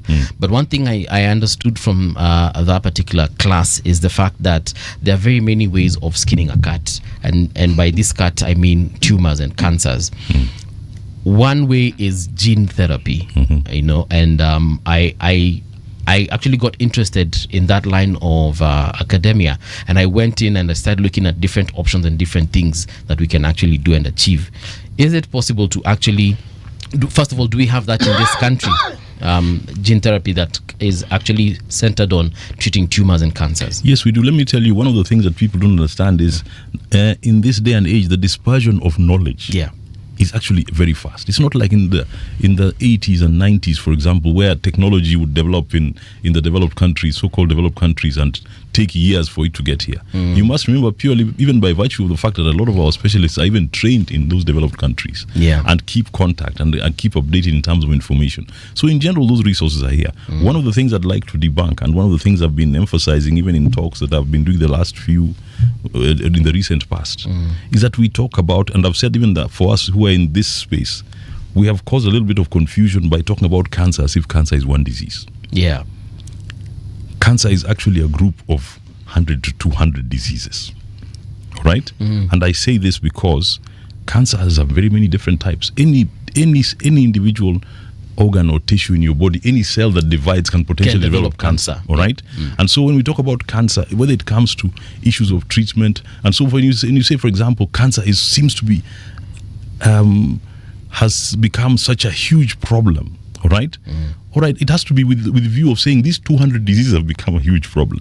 Not one. But secondly, when it comes to interventions, and that's why you see, for example, when you talk about the issue of training, you can see how difficult that is and how it spans so many different specialities, because it covers everywhere. You can get cancer. By the way, the only dead cells, for example, your nails, your hair, and so on, and maybe the enamel of your teeth, are the ones that cannot develop cancer. Anything that divides, and the more likely, the more rapidly any cell divides, the more likely it is to develop cancer, because things can go wrong. The more you do something, like cell division, for example, the more likely something will go wrong along the way. You know, we got this presumption. So often, by the way, in the human body, things go right, and we take it for granted. There are so many complicated things, even as you sit there and movie, that are going on in your body subconsciously you're not even aware of them. The moment something goes wrong and you have a headache, you're like, oh, Imetokea wapi sasa? yes. But in fact, we should actually be surprised that it goes right almost all the time. Yeah. All right. But in terms of even when it comes to compensation, and I know there's been a huge push about there not being sufficient compensation, especially on the social health insurance programs for cancer and so on. I said we need to break down this thing and accept we're not dealing with one disease. So you can't have blanket compensation, one figure for all these diseases. How about, for example, we just break down each individual disease and say, this is the tariff, this is the amount we need to compensate for this. And I know it's a huge exercise, all right? But how about we start with the big five? The big five cancers in Kenya are breast, cervix, prostate, colorectal cancer, all right? And I'm forgetting, I've said breast, Cervical? cervix. Yes, breast, cervix, prostate, colorectal cancer. Right now I'm even forgetting the fifth one. However, Colorectal ni gani? the one for your lower part of your colon and Okay. the So lower that- part of the alimentary okay. canal. Yes. All right. But now, if we can be able to just, and esophageal cancer, that's the fifth one. Okay. Now, if, for example, this makes up, for example, 50% of the cancers we have, how about, first of all, we focus on prevention of these five, expend our efforts in terms of preventing them, and then again in terms of managing them effectively, and lastly and most importantly, compensate them adequately so that we know each of the, that'll reduce the amount of hue and cry that we have about people saying compensation for cancer treatment is not sufficient. Yeah. There are times when, for example, you might say we are giving 550,000 for every case of cancer. There are times when, by the way, that 550 is actually excessive, depending on what type of cancer it is, at what stage it is found. And then there are times where that doesn't even scratch the surface. Some people are going to exhaust that purely before they get the diagnosis. They've exhausted their benefit. So those are the things that we need to actively engage in. Those are discussions we're having with the relevant. Well, yesterday we were talking about the East Africa community, and we were talking about the spirit of our Jumuiya. The Jumuiya comes together and decides to do several projects together, for example, railways and road networks. Is there a conversation about health that you know of, because I don't know of one, where all these East Africa countries can come together and say, look guys, can we pool resources and build maybe like 5 major hospitals across the region that will just take care of cancer, and we give enough resources? Because if you look at the resources they put on roads, for example, it's in the billions, railways in the billions, ports and so on, and they collaborate on such issues, billions. Is there a conversation that you know of that actually focuses on health, and they say in East Africa this is our problem, the 5 cancers, for example, you've spoken about, and they say let's set up some very nice centers that are accessible to all members of our Jumuiya, and they can get treated in these centers at an affordable rate, some kind of SHA for the East Africa region. I'm not aware of any such initiative. One thing I know that would be a challenge here is, even if you were to set up a center and say it's a center of excellence, it would mean, if it's a center of excellence that's set up in a particular country, it would mean literally the people from the other country coming to be able to access care. That's exactly medical what I'm talking tourism, about. so to speak. Yes. In general, every single jurisdiction, for example, would want to be able to have their citizens not traveling out of the country to be able to seek treatment. And remember, I'll go back historically. Yep. And CT might know, there was a former vice chancellor called Professor Mungai, who I talked to once. He was a medical doctor. Yes. And I talked to him once and I asked him, this thing about medical schools, how did we end up with this situation where, for example, we had a teaching institution, a medical institution, a teaching institution not owned by the university? That looks off, because most of the countries you'd have them combined.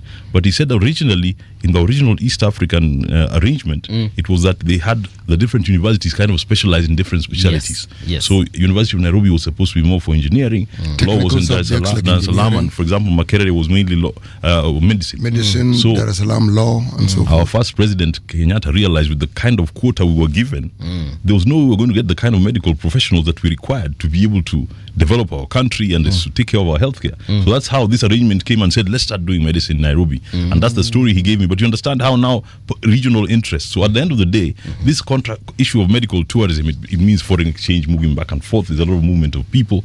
So in general, I'll call it a selfishness, which makes sense. There's a selfishness with every region. Yeah. Kind of saying, let's focus on improving our lot. If those other people want to come, let them come and access healthcare in our region. And especially for Kenya, since I'm sure we perceive ourselves, and I believe it's true, that we're ahead in terms of the medical, it would mean, for example, there's no way we would say, let's go and set it up in a different country. We're like, why? We're the ones with the professionals, we're the ones with more resources and so on. So I'm not aware of such conversations, but at a professional level, there's a lot of collaboration. But however, in terms of infrastructure and other resources and having that concentrated in particular regions, the thing is, the question he asks has an answer to it in very simple terms. You will find that the universities in these various countries actually collaborate. You will find that, for instance, when you talk about visiting teachers or professors or visiting examiners, they exchange. There is an understanding. If it's research, there are consortiums that collaborate within East Africa.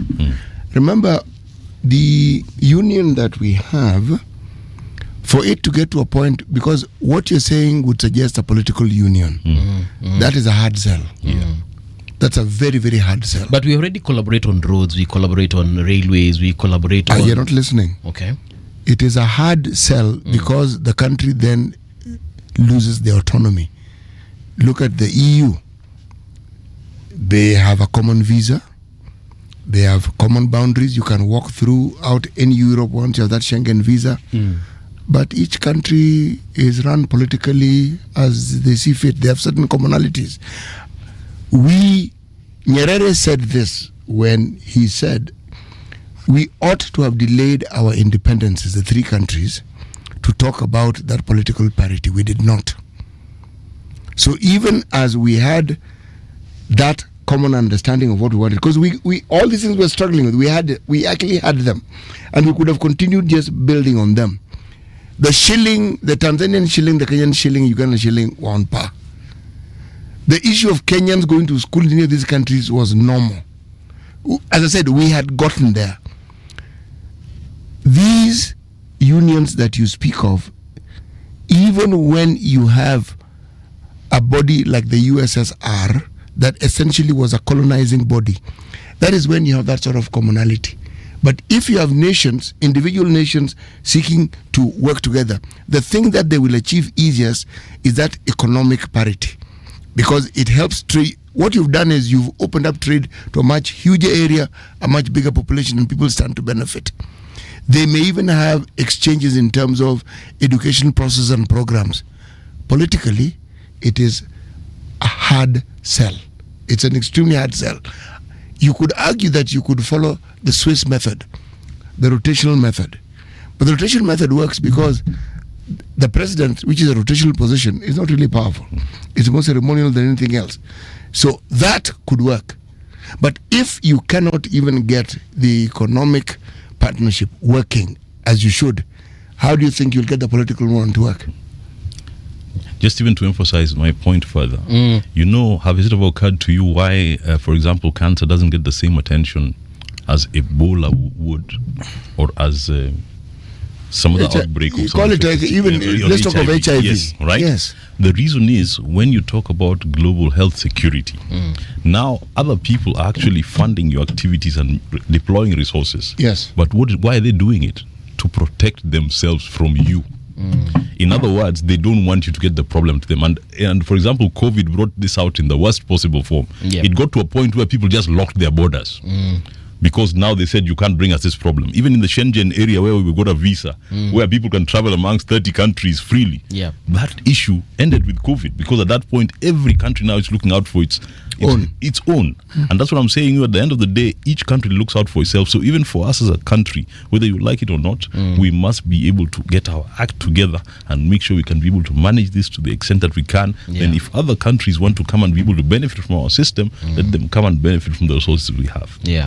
But in terms of cooperation at this regional level, right now, if you ask me, I think we are at our lowest in terms of cooperation, in terms of getting along. Yes. So it's even more difficult. But could it be a good idea?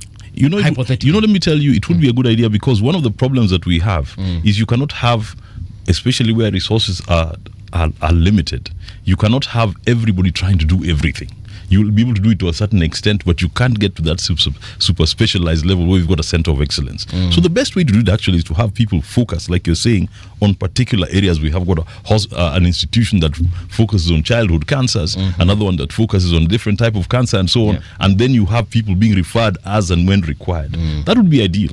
But in practice, it takes a bit more because, like you're saying, there are political components to it. There's a lot of things that need to be put together before that works. But look at, say, for instance, the US, which has states that one could argue are semi-autonomous, and they have a central government. Yes. And they have a model that you can look at and you can see how this thing would work. But still, each state will have something that they're particularly good at. Yes.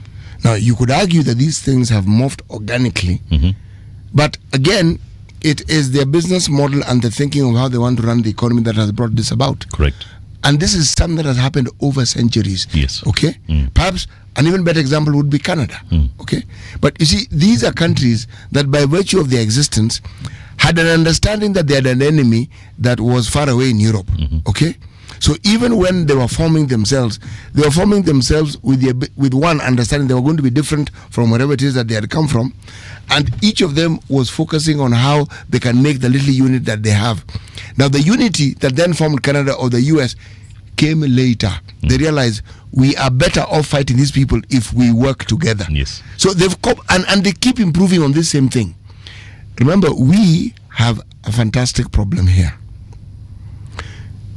Even our political processes are different. Those fellows had more or less the same sort of political. This one, completely different. Okay? Tanzania were essentially socialists. We were not. Us were capitalists from the get-go. Yes. Uganda were capitalists. Then they had a monarchy. Then they had. It's an interesting mix. The other countries I will not mention because I'm not certain what they had. Some people had monarchies, some didn't. But if you are talking about a formation that benefits the citizenry. What we have works, and I'm going to tell you why it works. When there's an element of competition within countries, then you are in essence promoting excellence without necessarily saying we want to promote excellence, because you want to be the go-to people when it comes to certain things. Why is it that Tanzania has been a challenge when it comes to tourism for us? Because they have the same ecosystem as we do when it comes to tourism, same animals, because those animals don't know these boundaries. Correct. Okay? But the way they're structured there is one, they allow big game hunting. It's controlled. They allow certain things. They don't cost as much. So they will have people go into their country, people who ordinarily would have come to our country. Now, if you are talking about trade, how is it that Uganda is our biggest trading partner? How? They're smaller than us in size. We are more than them. These are things that have morphed for this simple reason that the Terry mentioned. There are things the Ugandans do better than us. Yeah. The bulk of their country is arable. Ours isn't. Ours is only probably 30% that you can argue is arable. So they're able to produce food far, far better. And their policies are far, far better when it comes to some of those things than ours. So we'll end up importing more food from them, and yet we produce the same food. Some of these things, it is in our interest to actually probably have certain controls, but let them morph organically. People who understand business and are engaged in business tend to find an even playing ground for themselves. Yes. Okay. Dr. You posted recently on your X that you shall be hosting the 2027 World Cancer Leaders Summit. Yeah. What is this all about? Well, this Cancer Leaders Summit is an extremely huge, one of the largest events in the cancer ecosystem in the world, and it brings together all players in the cancer, all leaders and all players in the cancer sector, whether it's in respect to funding, whether it's professionals and so on. So it's a very big opportunity for us to be able to bring all these leaders together in one place. We're going to be hosting them in 2027. It's supposed to be, I think, in November of 2027. Yeah, it's 24th to 28th November. Yes, and so that's what we're looking forward to hosting. In fact, at the moment, we've got the summit going on in Australia as well. So it's also a good opportunity for us to be able to meet the partners, the sponsors, and the different players in that sector, and also set the stage for us to be able to host it in 2027. So we're hopeful that with that big event occurring, it will bring a lot of focus for cancer in terms of Kenya and bring improvements in terms of how we manage it. Yeah. All right. we've also seen a rise in cancer cases, especially in our country right now. What would you attribute that to? Well, if you want to talk about the rise in cases of cancer, it's not necessarily even just a Kenyan problem. It's actually a global problem. And if you look at the etiology or the causes of cancer, you realize that cancer is, first of all, there are certain components which you can do nothing about, and we call them non-modifiable. It's got to do with heredity to some extent, genetic predisposition, your age. As you grow older, you get cancer. Your gender, if you're female, you're more predisposed, of course, to certain types of cancer than males and so on. So those we don't talk about too much. Those are non-modifiable. But however, we have to increase awareness amongst, for example, healthcare providers in the population, so that you're able to say, I'm at risk of this, and therefore detect it early. Now, the other causes are the things called carcinogens. Anything that increases, for example, can damage your cells. So we've got carcinogens, things, for example, like radiation, whether it's X-radiation or UV radiation from a nuclear plant, or you've got certain chemicals, pesticides, things in your food, sugar, for example, in your diet. Those are things, and things like obesity, limited exercise. Now, those are increasing as we become more westernized. Unfortunately, the developed countries are experiencing that even more than the West. So as much as we're talking about an increase, there's a disproportionate increase amongst low and middle income countries compared to the developed ones. Yeah. To compound the situation further, the deaths, the proportion of people who have cancer to those who die is even much higher again in our countries. And that's why it becomes important, like I said, that we have to look for ways of being able to prevent as opposed to waiting for people to get cancer and then treat them. Yeah. All right. Lawyer Donald Correll did say that, funds have been cut. Let me just read that. He said, due to overwhelming response I've received from friends and strangers, I wanted to suggest that we all support National Cancer Institute as its budget has been substantially cut. What did he mean by that? Well, I don't know whether that has got a factual basis. I think what he might have meant, and I remember having a conversation with him a short while ago. Yeah, it is more to do with that we don't have sufficient resources being deployed in terms of cancer care. So whatever amount of money that we can get in terms of additional support would be welcome. Yeah. All right. So when you're talking about additional support, apart from the government, who else is in a position to actually support NCI? We've got a lot of partners who support NCI. You've got various people. For example, you've got a lot of people who are partners, whether it's pharmaceutical companies, people who are involved in research, people who want to fund specific programs relating to prevention and so on. So we've got a whole array of partners, and one of our roles is to be able to coordinate all these efforts, because we've got so many players in this sector. But the key thing is for us to have coordinated efforts, because there are places where you've got gaps, for example, and then there are places where we've got duplication of roles. And our role is to try and make sure that we have got these things to coordinate these efforts so that it's within the national best interest and it meets our needs. So that's in essence what it is. Can private citizens such as myself and CT say, I'd like to support NCI? Yes, you can. Okay. You can, and you can in different ways. It is not even an issue of saying that, for example, you have to give us financial support directly. We can be able to help you and direct and work with other partners to be able to have initiatives. For example, you've got funds, like for the ones my friend Donald Kipkorir has got. You can be able to dispense them and say, I want to invest this in terms of promoting screening efforts. Yes. All right. So we'll be able to direct you to a place where we feel there's more need. For example, different types of cancer have got different preponderance in different counties. So, for example, we say this is where we feel there's a gap. We direct this effort. For example, you can buy a certain piece of equipment, some screening equipment. So there's always a need. And for us, we can be able to help people and also align it with what their objective is. For example, you've got somebody whose relative or parent died from a particular type of cancer. He might be saying, no, I want to dispense deploy these resources with this particular type of cancer. Then we'll be able to provide the assistance. There's always the discussion around preventative and promotive health care. With regards to cancer, how exactly would this look like if we were to promote the preventative aspect of healthcare in the arena of cancer? How would this look like? Well, one of the things that I feel very passionately about is that we first of all have to integrate preventive and promotive care in cancer into our regular management programs. It cannot be that it's an occasional effort or one where it's an ad hoc where we say we have got this World Cancer Day on this day and we go and do screening in a particular county. I want it to be that any healthcare provider who sees you for whatever reason, I'll use the term profiling in a good sense, will profile you and say this person is at risk of this cancer, and actually ask the question, when is the last time you had a PSA done? When is the last time you had this done? It has to be part of that care. But you see, the thing is, again, I always am a firm believer in the concept and the principle that what you incentivize happens. The difficulty that we've had is in the absence of these efforts being funded. You see, in a place where people are struggling to meet their daily needs, there's nobody who is going to have the opportunity cost is, do I put food on my table today, or do I spend this money screening for an unforeseen event?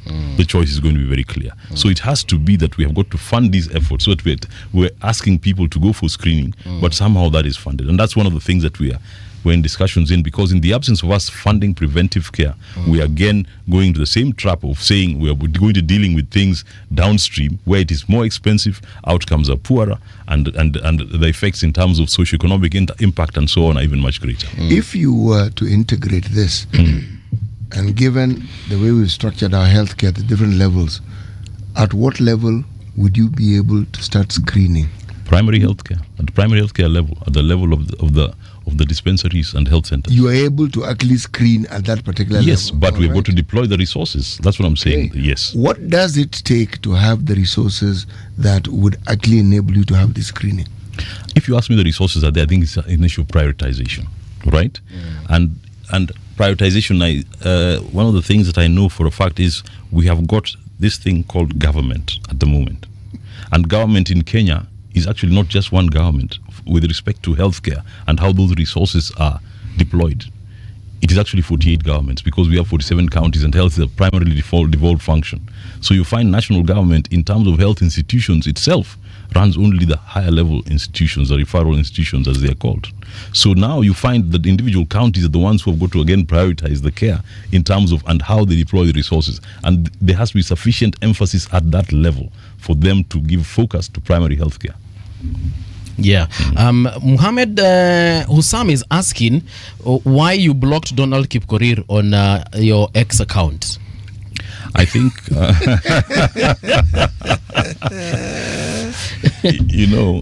those are technical issues, and I think our people, the teams who are handling, I think it was an accidental thing. I don't know what the details are because I don't run the X accounts, but it was an accidental thing, and I think an apology was made appropriately. I don't know how that happened. Yeah. Yes. All right. But there's no reason, by the way, why as the National Council would block anyone. Yeah. All right. Our approach, and mine especially, is that we have got to take all views. We have to listen. Yeah. Because when you're in any leadership position or any position where you're supposed to have an impact that is supposed to affect people's lives, you have got to get feedback from them. And so there's no way you can block. There's no reason for you to block anyone. Whether somebody says some unsavory things or not, you want to hear them. Yeah. Yes. All right. I hope Muhammad umesikia yo mambo eh? All right. Next question is in regards to, let me just find it. Ilikuwa iko hapa tu kidogo. Why is it's about chemotherapy, and apparently chemotherapy makes the situation worse as far as cancer treatment is concerned. Is that I mean, could you say something about somebody that? asking that question, if chemotherapy makes it worse? He seems to be stating it. He says it makes it worse. This is the question. People saying chemo makes the situation worse. Well, let me. You see, one of the things that people have to understand, and I think I alluded to this earlier, when you're talking about cancer cells, it's not cells from a different planet. These are your own cells. Now, if you've got anything which is going to attack these cells because these are your own cells that have gone rogue. Yeah. If you've got anything that is going to try and hammer them, it'll hammer them, yes, but it's also going to affect your normal cells. So it has got toxicity. So when it comes to chemotherapy, it's about risk benefit, all right? And that's why it's also important. That's why the professionals are there, because they're going to assess and decide who needs chemotherapy and who doesn't. And at what point do you give chemotherapy, and at when do you stop? When the harm seems to be becoming more than the benefit. So chemo is toxic drugs. Yeah. And that's why the moment you get it, you've got side effects.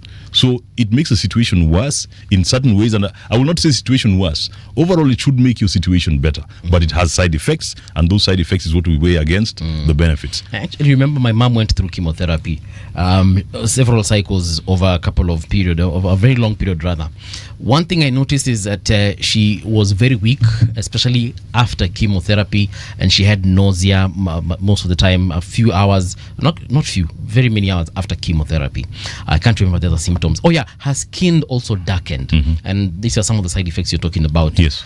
The chemotherapy itself, as you've said, is literally putting poison into your body. How is it able to differentiate between the good cells and the bad cells? Well, the bad cells tend to, in general, to put it simply, the bad cells tend to divide much faster. Yeah. All right? Therefore, they are going to be affected more than your regular cells. But your regular cells, the faster they divide, the also more likely they are supposed to have these side effects. For example, in the alimentary canal, cells are dividing and eating every other day, so gastrointestinal and alimentary canal side effects are going to be also more common. Your skin is also has got cells that are really dividing very fast, so it's going to affect your skin. Yeah. So the faster your cells divide, the closer they look to cancer cells in a certain way, and therefore they're going to be a little more affected. But this, in general, I would not want people to have this misconception that chemotherapy will make the situation worse. Otherwise, we wouldn't give it. Yeah. Chemotherapy is supposed to make things better. Already we have a bad situation. Can we be clear? We have a bad situation. We're trying to make the best of that bad situation. Therefore, we're giving you these drugs which are giving you some benefit, but they also have side effects. But the key thing here is to know that not everybody will benefit from chemotherapy, isn't it? There are going to be people who can benefit from chemotherapy. There are times, I keep saying, it's better to also not do anything. If you consider, for instance, if for example, if there's no perceived benefit, then there are times you also have to pull back and not do anything. So there are going to be times when, if somebody gets treatment that is inappropriate, then is when you can say it is making things worse. Yeah. But in general, chemo makes things better. So how do you tell the patient that hii yako sasa hatutafanya kitu? You know, that's what I'm saying. There's a lot of things about, and this is why management of, for example, chronic and terminal illness is a very tricky thing. It's a very emotive subject because there's a lot of psychosocial effects. Because everybody, I keep joking once in a while that all of us are terminal because all of us are going to die, isn't it? For sure. What you don't want, what we're trying to avoid is premature death. And when you've got a life-threatening diagnosis, you see that death is imminent, Closer. right? It's closer than you would have imagined. And that's why it becomes a very emotive issue and so on. However, how you walk with patients through that journey from the time of diagnosis to the time of getting to the treatment and so on, if you walk this journey together, then ideally people should be within the mental frame where they are clear that this could go either way. Yeah. And there are going to be times when we are going to tell you we need to stop the treatment. However, that is not the same as saying you're abandoned. There's a realm also called palliative care. It doesn't mean that if, for example, definitive treatment directed against your cancer cannot continue, it doesn't mean that there's nothing that can be done to help. What we focus on is quality of life. Yes. And that's what becomes important. That's why even when I'm saying the issues to do with chemotherapy and so on, it has to be clear that are we going to actually make so-and-so's life better over the time when they're getting the chemotherapy? The quality of life better? Are we going to prolong that life and make it good quality? If the answer is yes, then. But again, you have to involve your patients. And that's where patient autonomy is extremely important because patients have got rights. You give them the full information and they make decisions. There's a friend of mine who's had an auntie who was 80-something years old and got lung cancer and had smoked all her life. And then was being told, let's start all these treatments and so on. And she said, no, I'm not having it. And continued smoking and went on and lived her life and got into palliative care and so on. Those are choices people make. And I don't blame her because at the end of the day, it's a question of quality of life and how much life do you have left. But patients have got to decide themselves. They have to be involved in that decision. And so it is a difficult thing. It is going to be difficult when you tell a patient that at this point, we don't think any definitive treatment is going to benefit you, and then you move them on to other forms of care. Yeah. You know, in HIV and AIDS care and treatment, one of the things that was problematic, especially when the narrative around it was that when you're HIV positive, you're going to die. And they didn't mean that you'll eventually die like all humans, that you'll be dying soon. Okay? Yes. So there was need to train people who are in that particular ecosystem counseling. Among the things they counseled people in was something called adherence counseling. Because you are given drugs as though you're a pharmacy. And people get fatigued. You get tired of taking this thing every day. So what would happen is, there's an entire process of counseling. Even from the time you come in, you're being tested. There's pre, there's post. Part of the reason was because it was understood that when results were given and somebody was positive, their reaction tended to be adverse. People didn't react calmly. They reacted in the most dramatic way possible. Now, something like cancer, which doesn't come with stigma, perhaps doesn't carry that same weight. But again, some of these problems get goes back to one, the curriculum that we have when we're training our healthcare providers and how it is we feel that we need to approach this. Number one. Two, when you integrate something of this nature, because HIV care and treatment at some point had a similar discussion. How do we integrate this so that it becomes, but the issue was also one of confidentiality when you have tested. Now, for people to understand confidentiality, you need to train them again. Correct. So that they understand confidentiality. These are all doable things because the lessons learned when treating and looking at one condition can easily be carried on to another. Cancer was not an issue, but it became an issue because we started finding cancers that were directly related to HIV. But usually somebody was at probably stage 4, meaning this disease was advanced in your body. Primary health care, if one understands what it's supposed to stand for, is probably the most cost-effective healthcare that one can actually undertake. Why is it that we always talk about it, but we do not actually focus on it? And yet, we've had studies done to show what it does and how it is that when it's effected, when it's put in effect, the attendance of the higher level hospitals is reduced significantly. Why? You are in a position where people make policies for such things. Why is it that something that we know would reduce the cost of healthcare as we know it, would help very many aspects of healthcare, it's the one thing that is spoken of, but is not effected? Why would you think this is the case? If you ask me, it's one of those things that has required a policy shift. The issue of primary healthcare is not new, by the way. No, it's been talked about, I think, from 1978 or something, where you had a policy paper that promoted primary health care, and there's very good underpinning logic as to why it is important. The reason why, if you were to ask me the reason why it has never been prioritized in the past, I think the tendency has been when people, first of all, are scrambling for resources, then people tend to deal with the people who are immediately have got the problem. So your focus becomes those who are already afflicted as opposed to preventing this affliction. And even from a national and policy level and the political level, that's what it's good. It's the same problem we're having with cancer now. You've got cancer being such an emotive issue that the focus has got to be those people with cancer who have it now, and we need to treat them.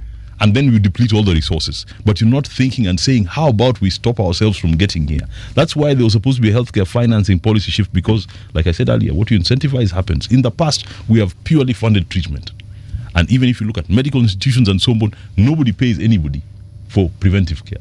When somebody comes when they're sick, they're treated, that's what people bill and that's what is paid. So what we need to do is a shift now and say we finance primary health care and incentivize people to engage in primary health care type of activities, prevention and promotion of health, then that way down the road we'll get the benefits. Okay, let me take you further back just a little bit. This is in ancient times when you trained as a doctor.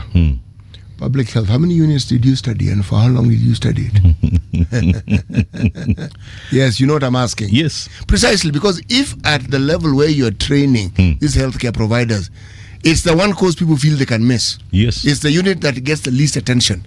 And yet, it is the unit that is supposed to help us actually fight the burden of disease at the very onset. And unfortunately, like I say, even during the times when we were doing, when we were in medical school at that time, it was not really an seriously examinable subject. No. It was one where a lot of people would even skip class and go and study more serious, what we perceive as more serious subjects. All right? Now, see. And so that's what I'm saying. It's in terms of mind shift and focus. And I remember, by the way, I was telling a colleague the other day, there's a friend of mine who was the pioneer class in Moi University when they started doing community medicine, and there was community health, a strong component, and they used to ride bicycles and go to the community, and we really laughed at them because at that time we were University of Nairobi and we are the University of Nairobi. And so we've got all these other universities now that are starting to do things that are so out of character. I'm like, what kind of medical school is this you've gone to? Now when I look back in retrospect, I'm like, wow. They had it right, didn't they? They had it right. Yes. Right? So it's in terms of the focus, and that's why I'm saying over time we have got to shift this. And even when it comes to the financing, it is extremely important that we deploy our finances. That's why that primary healthcare fund, for example, under the new bills that were introduced, has got to be capitalized sufficiently. That is a high priority, and especially for cancer, one thing I know is that one thing we're going to lobby and say is even if funds are not sufficient, it has to be that we fund primary health care, and especially for prevention and control of cancer. Otherwise, we have got this model totally upside down. We're not going to make a dent in this cancer. Because let me tell you, if you've got a condition where you have 75 people dying every single day, you know, road accidents, when people die, 10 people in a matatu once in a month, for example, and so on, it is tragic and it gets so much attention. But here we've got 75 people because they're dying in different locations, and they're dying, I'll use the term quietly. It's not quiet, by the way, for the families who are involved, but it's quiet because it doesn't make the news and it doesn't do, and so on and so forth. But we've got 75 people dying every day from cancer in this country. 75 every day? Yes. Annually, we have 27,000 deaths. And that might even be an underestimation, because there are going to be some who are not picked up with diagnosed as cancer and so on, isn't it? So we have got a big problem on our hands, and it's very important that we put our minds together, be able to optimize whatever resources we have, use them adequately, but make sure we have to control this scourge of cancer, because all projections are it is actually going to even get worse. And I recently discovered through again conversations here that there's a country where it's mandatory to vote. Was it Australia? Australia, where it's lazima.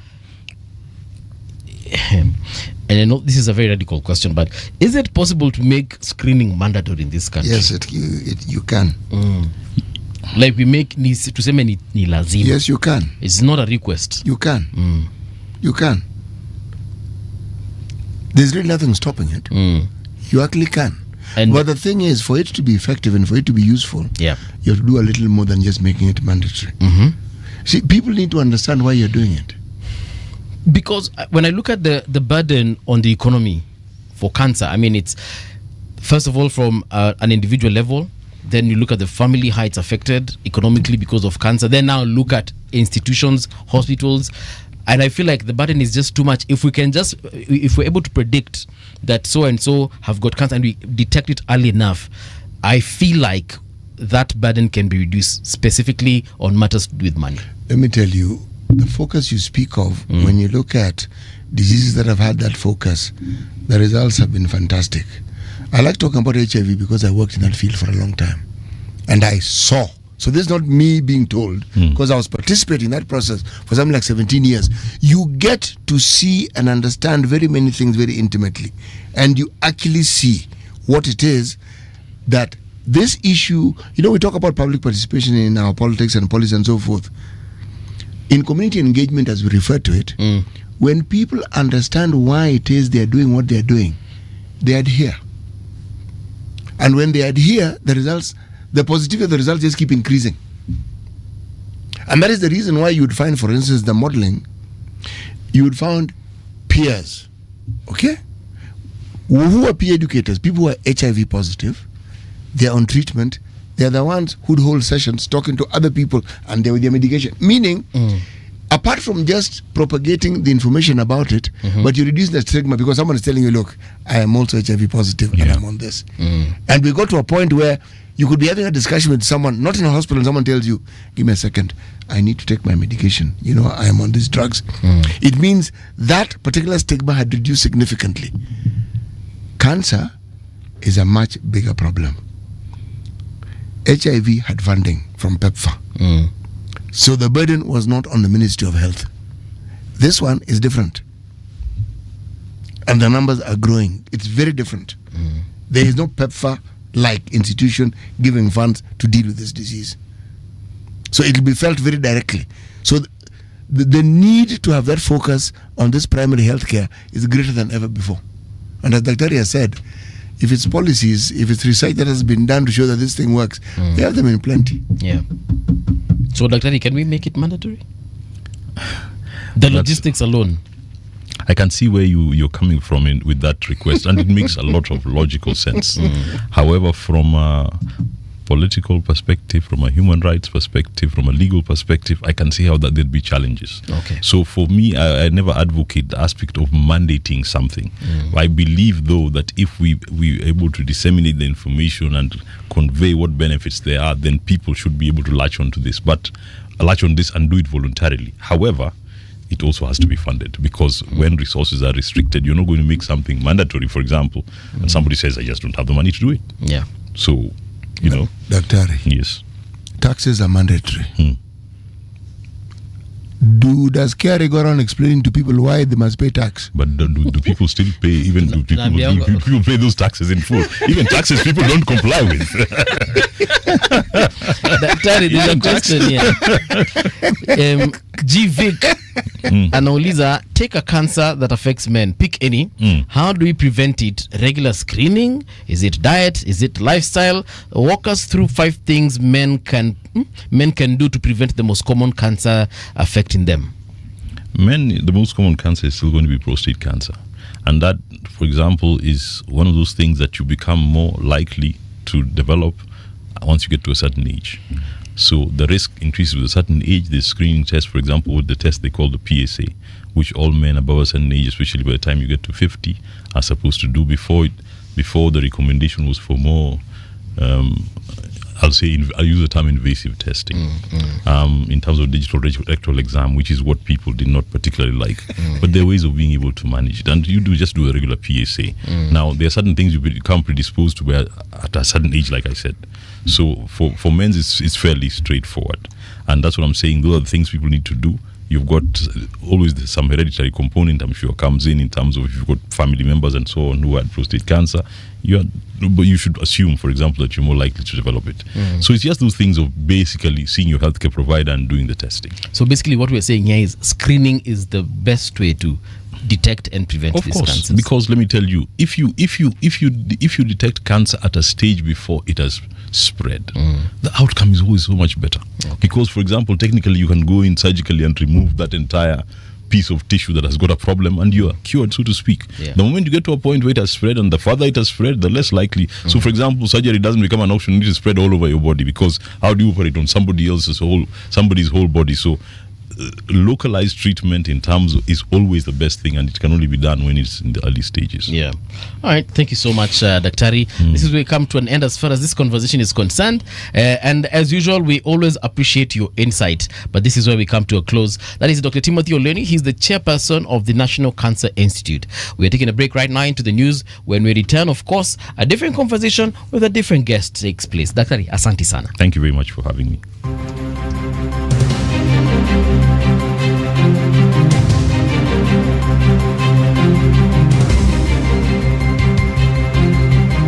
This is the Radio Generation News.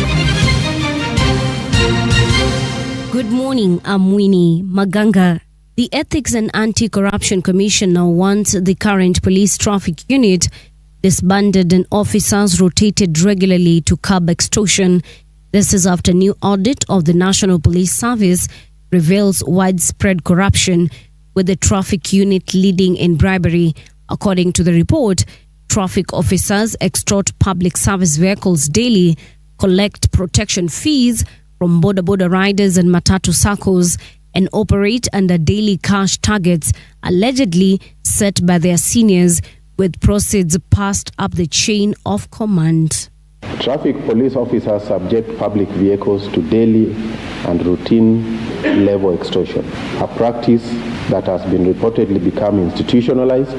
Traffic police officers periodically collect predetermined protection fee, especially from borders and circles. There are also allegations of targets given to these officers by their seniors.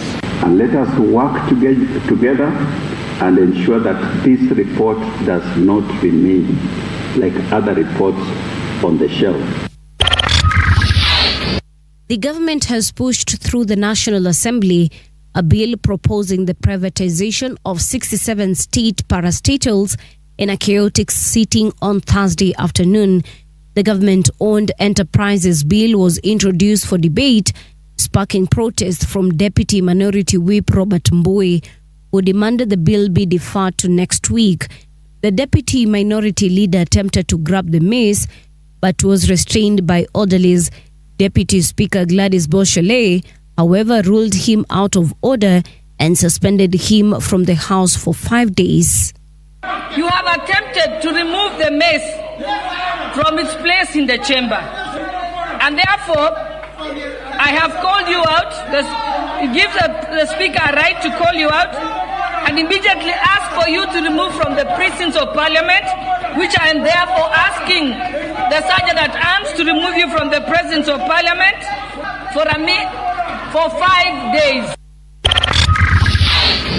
Prime Cabinet Secretary Musalia Mudavadi has called on religious leaders to use their pulpits and place of worship to guide Kenyans, especially youth, towards moral uprightness and positive change.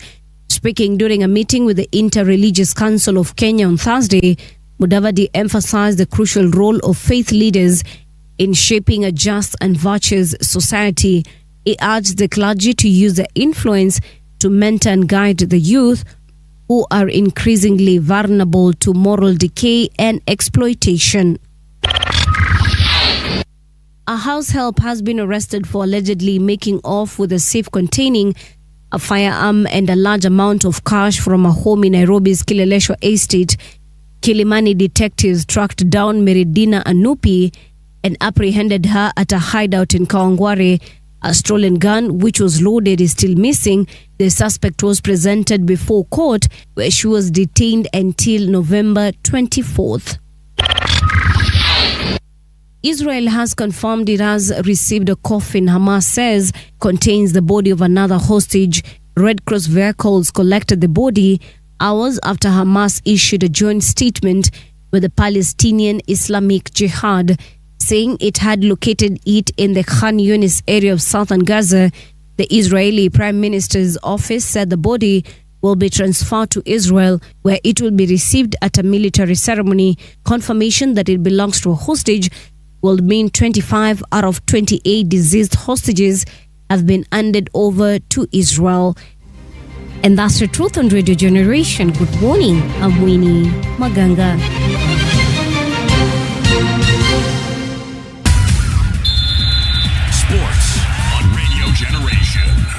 Good morning, I'm Samuel Otieno. France have booked their place at the 2026 World Cup with a dominant win over Ukraine led by Kylian Mbappe brace. After a quiet first half, France exploded after the break, starting with a penalty from Mbappe after Michael Olise was fouled in the box. Mbappe missed 2 chances before Olise struck France's second, giving the hosts breathing room. The Real Madrid forward then sealed the night with his second goal, before setting up Hugo Ekitike to settle scores at 4-0. Cristiano Ronaldo was sent off as the Republic of Ireland stunned Portugal with a 2-0 win on Thursday. The result now forces Roberto Martinez's side to wait to qualify for the 2026 World Cup. The reigning Nations League holders knew a win would be enough to secure their place at next summer's tournament, but a Troy Parrott double put an end to that possibility. Portugal's hopes of earning a comeback were harmed when talisman Ronaldo was sent off for swinging an elbow at defender Dara O'Shea off the ball. And that's your sport update on Radio Generation. Good morning, I'm Samuel Otieno. Sports on Radio Generation. The views and opinions expressed on this program are those of the guests and do not necessarily reflect the views of Radio Generation. Radio Generation assumes no responsibility or liability for the interviewee's views. This is Radio Generation. In the beginning, there was morning radio. But now there is Radio Generation's The People's Breakfast, curious and bold, getting facts from the shadows. That's what it is. Now, as the city wakes and secrets stir, a bright new voice shines. The People's Breakfast, your morning, your voice, your journey. Good morning. Good morning, my neighbor. Welcome to the home of hard truths and bold insights, Radio Generation. Welcome back. It is 7 minutes past 8 o'clock. Good morning to you. Let me read a few comments here on the People's Breakfast. This is Radio Generation 88.8 FM in Nairobi, 90.7 in Mombasa. My take habari yako unasema commercialization of the church should be a no-no in this country. Okay. Who else? I saw someone here. Oh yes, Eric Areta. Yeah, you're saying great insights, Daktari. Thank you so much. Daktari ameondoka lakini amepata salamu zako. And then we also have Mweni saying thank you Daktari. Engineer Fighter Karaoke anasema I think chemo shouldn't be administered after stage 3. Well, it depends. There are people who actually even recover and are cured even after stage 4 cancer. So I guess we'll leave it to the professionals to decide, yeah? And then there's Robbie Richard. anasema please make a copy of the cancer talk, it's a worthy reference. Well, Robbie, sorry about that, Robbie, you can find it on our YouTube channel, because once we are live it will remain there for the rest of, as long as YouTube is in existence, unless someone hacks us and deletes it. So don't worry, utaipata tu hapo hapo. You can refer to it at any point in future. All right, and then we have, we've come to the end of that conversation as far as your salams are concerned. So keep on sending them. If you'd like me to check them out, I'll definitely check them out. Si tumesikia Kenya daktari amesema, especially kuhusu screening. I was asking if it's possible to do mandatory screening, because if we do mandatory tax returns, na tunaambiangwa na KRA, if you don't do it, there is a that thing they usually call penalty at the end of every financial year. I think Kimobana, at this, not Kimobana, but screening should, even if not mandatory, there should be some kind of incentive. It should be mandatory. This one, you know what, we're dealing with a life and death issue. I understand the need for public participation and all that. The public participation should be to tell people it's mandatory, so you know why it is why it is mandatory. You cannot have a situation where people who are the ones who are least advantaged, falling sick and are unable to afford the illness, or afford treating the illness, and which means then the likelihood of they are having very adverse effects from the illness or eventually dying are very high. And then we want to make it a subject of discussion. The discussion should be at the point when you explain to the public why it is going to be mandatory. That's number one. Number two, guarantee that the government will actually put money into primary health care. This obsession with the curative aspect because there is money involved, this is utter madness. Okay? You want to make money so that other people can die, because that's what it amounts to. Because when you do not provide that funding for primary health care, or if it is inadequate, people will die. And you're focusing on the curative.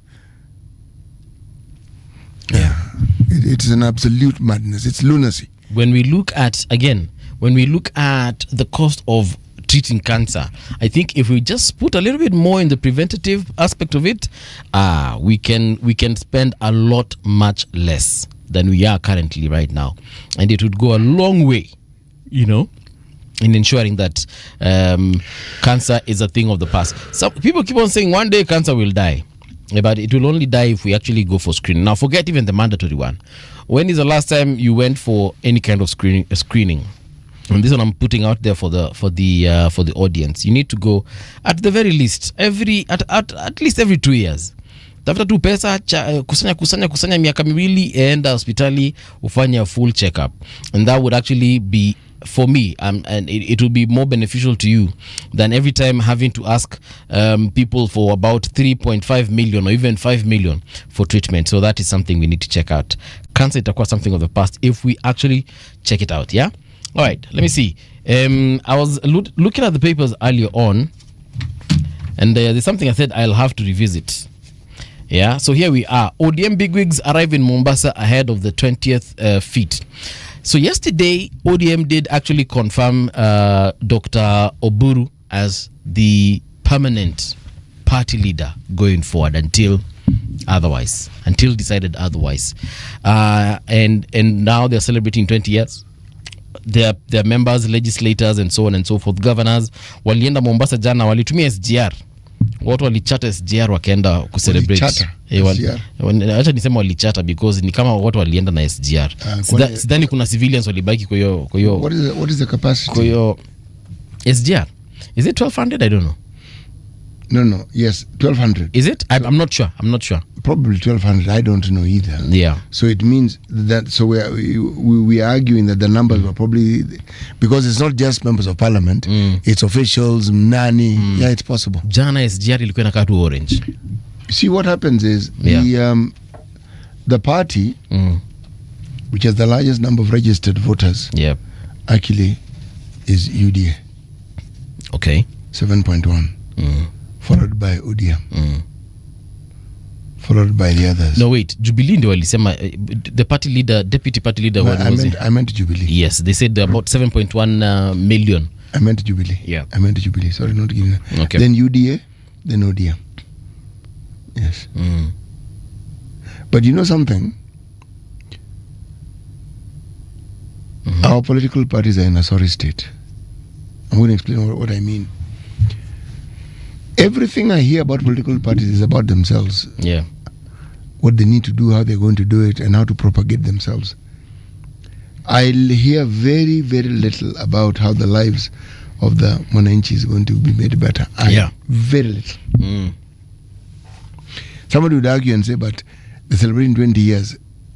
What does the party exist for? To celebrate 20 years? No. They formed so that they would have this quest for power like every other political party. Yeah. But to what end? So that the members of the membership and the rest of the country get the rulership of a party that would focus on the interest of the citizenry. Yeah. Now, that interest can't be only when we're electioneering. It has to be in everything that they're doing, the conversations. So now that they're celebrating 20 years, what is the breakdown of the 20 years of achievements that they have made for the common Mwananchi? And going forward for the next 20 years, what are the strategic plans for ensuring that the things that they missed in the 20 years, because they must be, will now be achieved in the coming years? What is this thing that they're going to do? Not how are they going to partner with which party and how they're going to elect. No, not that.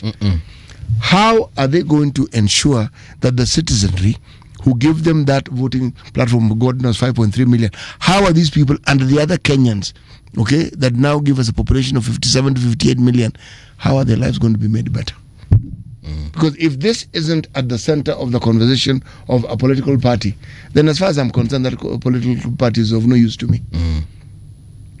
Whether it's ODM, whether it is Jubilee, whether it is UDA, whether it's Wiper, if their conversation does not center and is not predominantly about how and the processes that they are going to follow to make the lives of the citizenry better, that party, as far as I'm concerned, is of no use. Yes. But when do they ever tell us what they're going to do specifically and they break it down for us? That is the reason why I'm saying it now, because the question was asked when we were with Herman Manyora. I asked, he said, but since when do we do this? I said, I didn't say it, but I'm asking the question now. So we must accept that because they're political parties, they can do anything they want other than the thing they're supposed to do. Because what do they exist for? To self-propagate? No. You know, there's something, again, Professor Manyora said some time back. He said, there are certain things that political parties, and by political parties, I'm also referring to presidential candidates, have got to say in order to clinch power. Then after that, they can do whatever they want. On that one, I actually differ with the professor completely. Because essentially, we are then propagating a culture of lies. That there is a yardstick we use when we want to be given a seat, and then hopefully we change. Then there is never any change, man. Because wewe city utenda and utasimama mbele ya watu waambie what you want to do for them, and the people will be like, city is boring. Bro, ni sawa. Then me, I come there and I'm very sensational and I say things, call you names and show how useless you are, and then people are like, by this is a guy that we need to good. Let them vote for you. And while voting for you, may they also suffer in the process. But you see, bro, that is exactly what happens. Those are the people we vote. Those are the people, whether it's an MP, president, governor, MCA, whatever. Then if that is the status quo, then we deserve all the suffering that we get. So I feel like even the good ones, in quotes, even the good ones who actually mean well for the people of their country should probably also employ that tactic. Come, talk bad about the opponent, sema yule ni nani, yule anakuanga hivi. Then once they're elected, they actually work. No, because when you get elected, you leave all those terrible traits and habits that you employed with the people, and they carry on with it after you. I'll give you an example. President Trump, when he was campaigning last year before he was elected, what did he do? He came out and he said, I'll release this Epstein tapes. Epstein, he was supposed to release something about Epstein, Epstein is the guy who killed himself in prison because of, you call it kiddie fiddling? He was a kiddie fiddler. This is a man who promoted child abuse and child pornography and everything despicable that a full-grown person should not be engaged in. And he was just a terrible person towards women. And he had many friends who participated. Unfortunately, the name of the president of the U.S. was mentioned severally. So the president of the U.S., when he was a candidate, he said, when you elect me, rest assured, I'll release those tapes. I'll release those files. They're files. And people believed him. And they believed him. And he said many other things. Some he has done. For example, he's been rounding up immigrants, illegal or otherwise, and they've been kicked out of his country. But so you see the things he said, and the American people that voted for him agreed with him, and they said, by the way, this guy makes sense. All right. So he got both the popular vote and he got also the college vote. So when he got into office, what has he been doing? He's been doing exactly what he wants to do. And even his own country is asking, okay, rada ni gani? Even his own Republicans are now asking, kwani hii kitu iko namna gani? Yes. Yeah. Coming back home to Africa, we also have our very own leaders telling us things. And these are things they have been saying for the last 40 years they have been in power. Some of these presidents have actually been there for a very long time. So mtu anakwambia Kenya alikwambia in the last election cycle and what they told you in the previous election cycle. And they tell you, and then we keep on voting for them and you wonder what is the problem. We are the problem, clearly not the politicians.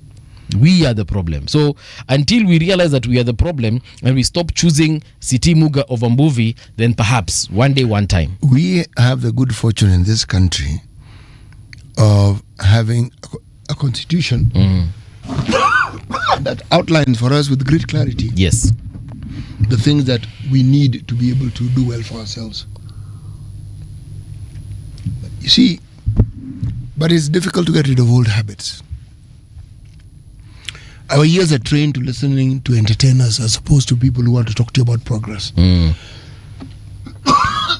Our ears are trained, and our lives and our entire beings are trained to follow leaders who speak the language that we speak. Yes. Irrespective of what they do, whether they benefit you or not. Because they are our leaders and because there's a promise that they will do something for us. There's something which in reality is not their job to do. It is the job of the executive, which is the government, together with the parliament, the people we elect, to ensure that every part of this country gets those benefits. That's why they are elected leaders from each and every part of the country. Yep. Okay? Yep. And that's why we have ministries. But the narrative that has held sway for the longest time is how the individual is able to bring development. It refers to the influence that an individual can have and how they can lobby and how they can ensure that resources that are actually allocated to them actually gets to them. Because resources do get allocated. Okay?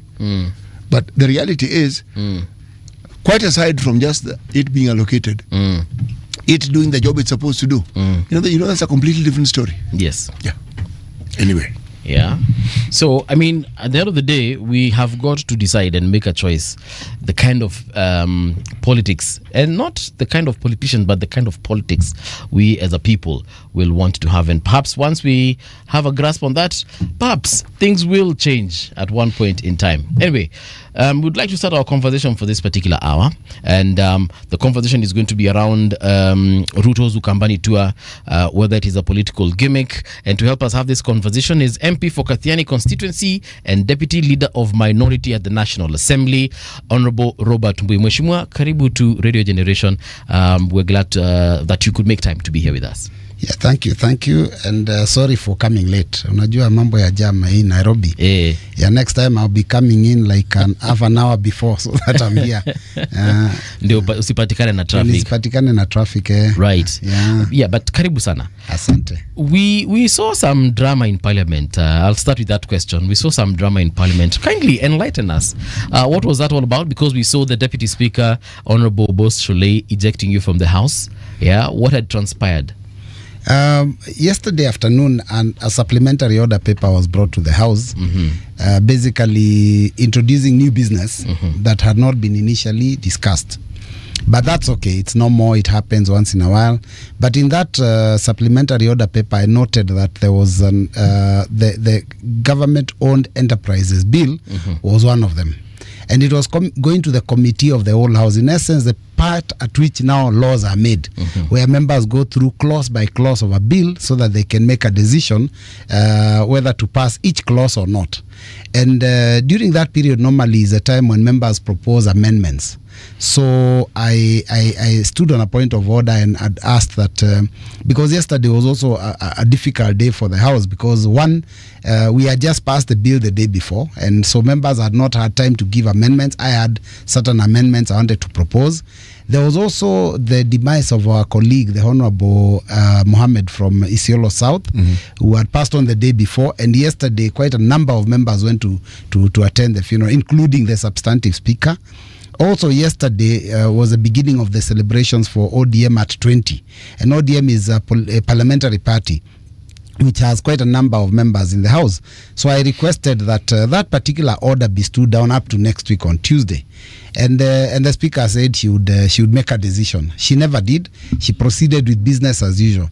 But then towards the tail end, after now the committee of the whole house, now the house was reconstituted again, so that now she could start putting the question on the debate.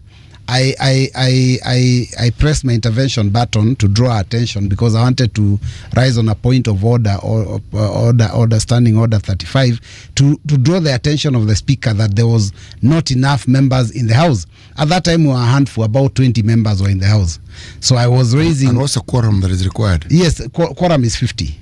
So I wanted to draw the attention of, the speaker cannot see whether there's quorum or not. Even if there's only one person, the speaker will continue. So it has to be a member that draws the speaker's attention to the fact that the house is not properly constituted for us to be putting such important questions. Mheshimiwa, what do you mean even if there's one person the speaker can't see? The standing orders do not allow the speaker to see that there are few people. It's got to be a member that draws the attention of the speaker. So sometimes business can be conducted when there's just 1, 2, 3, 4, 5 members. It's okay, but as long as a member stands on their place and says that we do not have quorum, then the speaker is compelled to stop the proceedings until we raise a quorum to proceed, or stop the proceedings of the day. So I pressed my intervention button. The speaker did not observe. I then raised my hand and drew her attention, because I now was saying, point of order, Madam Speaker. She ignored. And then she stood to put the question. So I stood up, because when you stand and she's standing, then obviously that would mean that there's something, it's disorderly. So the house can't proceed under those circumstances. And she completely ignored me and continued with business as usual, as if I'm not there. Members stood up, almost 10 other members stood up in support, and were saying there's no quorum. We're all shouting there's no quorum, there's no quorum, there's no quorum. You see, the solution to no quorum is stop the proceedings, ring the quorum bell, then give members a chance to either come to the house or you raise the numbers. If you cannot manage the numbers, stop the business, because that's a law. But she proceeded. So I decided now, because I was being ignored. So then, the business of the house cannot continue and the mess is in its place. So I decided maybe if I remove the mess from its place. What role does the mess play? The mess is a symbolic, is a symbol of the authority of the house. So when it's sitting in wherever it is, then you can proceed with business. So if you remove the mess, you can now not proceed with you don't proceed with business. So I was just it's just a symbolic. So I now made an attempt to remove it from its place, so that we can stop this. After all, the proceedings were illegal in my opinion. Yes, there was no quorum, and the speaker was refusing to allow me. Yes. So on the basis of that, of course, she threw me out, which I think is I think her misconduct. Even if I'm disorderly because I removed the mess, but it was subject to her misconduct for refusing to allow a member to rise on a point of order. So did the business continue? Can you imagine, even when the mess was in my hand, they were still continuing with business. So it's basically everything she did yesterday afternoon is totally illegal. So what happens in this case? You're saying it's illegal. So now what happens? Now what happens is that I'm sure someone will go to court if any of those bills are passed, and they'll challenge them. The legality of those, and it was on national TV. So I think we have to redo those bills again, do those questions again, and I think that will be in good order. I'm certain the substantive speaker is likely to do that. When the house is properly constituted, he will put the question at the right time, and members will make a decision one way or the other. Unfortunately, I've been thrown out for a number of days, so maybe when they are now passing it down 5 days, so that means the whole of next week. So then that means I will not be there to help make the decision. Okay. Yeah, but that's what happened. What is the issue with this particular bill? Well, it is. Let me not go to the merits or demerits because it's not yet concluded. Okay. But my issue was that we needed to give members an opportunity to propose amendments. I mean, this is a government-owned enterprises bill, so it's dealing with the ownership of government state corporations, and they've listed, I think, 67 of them in that bill, and so the ownership, even the ability to transfer ownership to private hands, to move them from being state corporations to public limited companies, which basically means that they now no longer fall under the purview of the supervision of the National Assembly, yet they are still government related. And of course, so for me, there are several questions we have about these bills, but the issue is not even the merits or demerits. I think the real issue is that the House is not being conducted in an orderly manner. Okay. And members have to be given an opportunity. You know, sometimes they say that in democracy, let the majority have their way, but let the minority have their say. Now, what's happening is that the minority say is also not being allowed. So you won't have your say. You will never have your way because you don't have the numbers. But even your say is also not allowed. Yeah. So I am not now allowed to be able to express myself and draw the attention of the speaker to quorum. So I think the speaker was disorderly. It's just that I don't have the power to send her out of the house. She's the one who has the power to, but she abused her power, and I'm certain that if it is a legal interpretation is made on the matter, even her throwing me out was uncalled for, because you see, two wrongs don't make a right. She's the one who committed the first offense, which is offending the management of the house. So even if I did touch the mace, mine was drawn as a result and as a reaction to hers. You know, so I know I am wrong. I know that it is not allowed. Yeah. But then what recourse did I have? Do I sit in the house and keep shouting and business is going on, and state corporations are given out to private hands and I cannot say anything? So I had to do something, and I will keep doing that. Even they keep throwing me out, they can't throw me out forever anyway, because legally I'm elected to be in that house, and the deputy speaker has no right over my being in that house. And even this question of sending people out, we are going to have to interpret it properly. Yes. And we might need to get an opinion, and a legal opinion as to what rights does a speaker have if they themselves breach the law. Yes. To now punish somebody for another breach, which is subsequent to theirs. Because if I just went and took the mess for the sake of it, but I'm doing it so that I can protect the integrity of the house. The house cannot be conducting business with less than 20 members. And sure, let me tell you, finally, we left. And when I left, about another 10 members left. We were about 20. So what it means that about 10 members remained. And they proceeded to conduct business of the National Assembly on behalf of the people of Kenya. I'm actually thinking, wondering, to what end? I think at the end of the day, what happens, and this is now the reality, I think sometimes is influence from the executive. They want things fast-tracked because, the more you discuss some of these things, the more things come out. Like, for example, I had a similar issue, but that day I wasn't in Parliament when a pipeline debate was brought. It was also brought in through a supplementary order paper, and I rushed to the House. By the time I got to the House, in 24 minutes time, it had been debated and passed. 24 minutes. And the sale of Kenya Pipeline Corporation in 24 minutes. How many members were there at the time? I wasn't in the House, but I hear again there was a problem. There was no quorum. The question was put with about 20 members. So this is something that's becoming a problem in this country. And you know what? Kenya Pipeline is being sold. The valuation, even the report of the committee indicates that the valuation is not done. So how do you allow sale without a valuation? And this pipeline has acquired Kenya Oil Refineries, which it had acquired it some time back. It had. And the valuation of the refineries and its assets is completely ignored, And this thing, the figures they are throwing there was about 100 billion. And honestly, the total value of this thing would be closer to $1 trillion, Yeah. So unfortunately, that's what is happening. So what happens is that things are rushed through. When members are not many in the House, and then once it's passed through, it becomes law. Then now the citizens are left to fight for themselves because they have to end up in court to seek opinion of courts, and that shouldn't be the case, because if we are given time to do our work, I believe you me, there are very many serious members that will do the right thing. So ODM members weren't in the House yesterday. They were celebrating 20 years. It's a parliamentary party, so therefore it is respected as a party of the House. if they are absent and they are known to be absent, how then do you want to transact serious business? A member has died. Members have gone to bury him. We are even meant to be paying condolences to the family on the floor.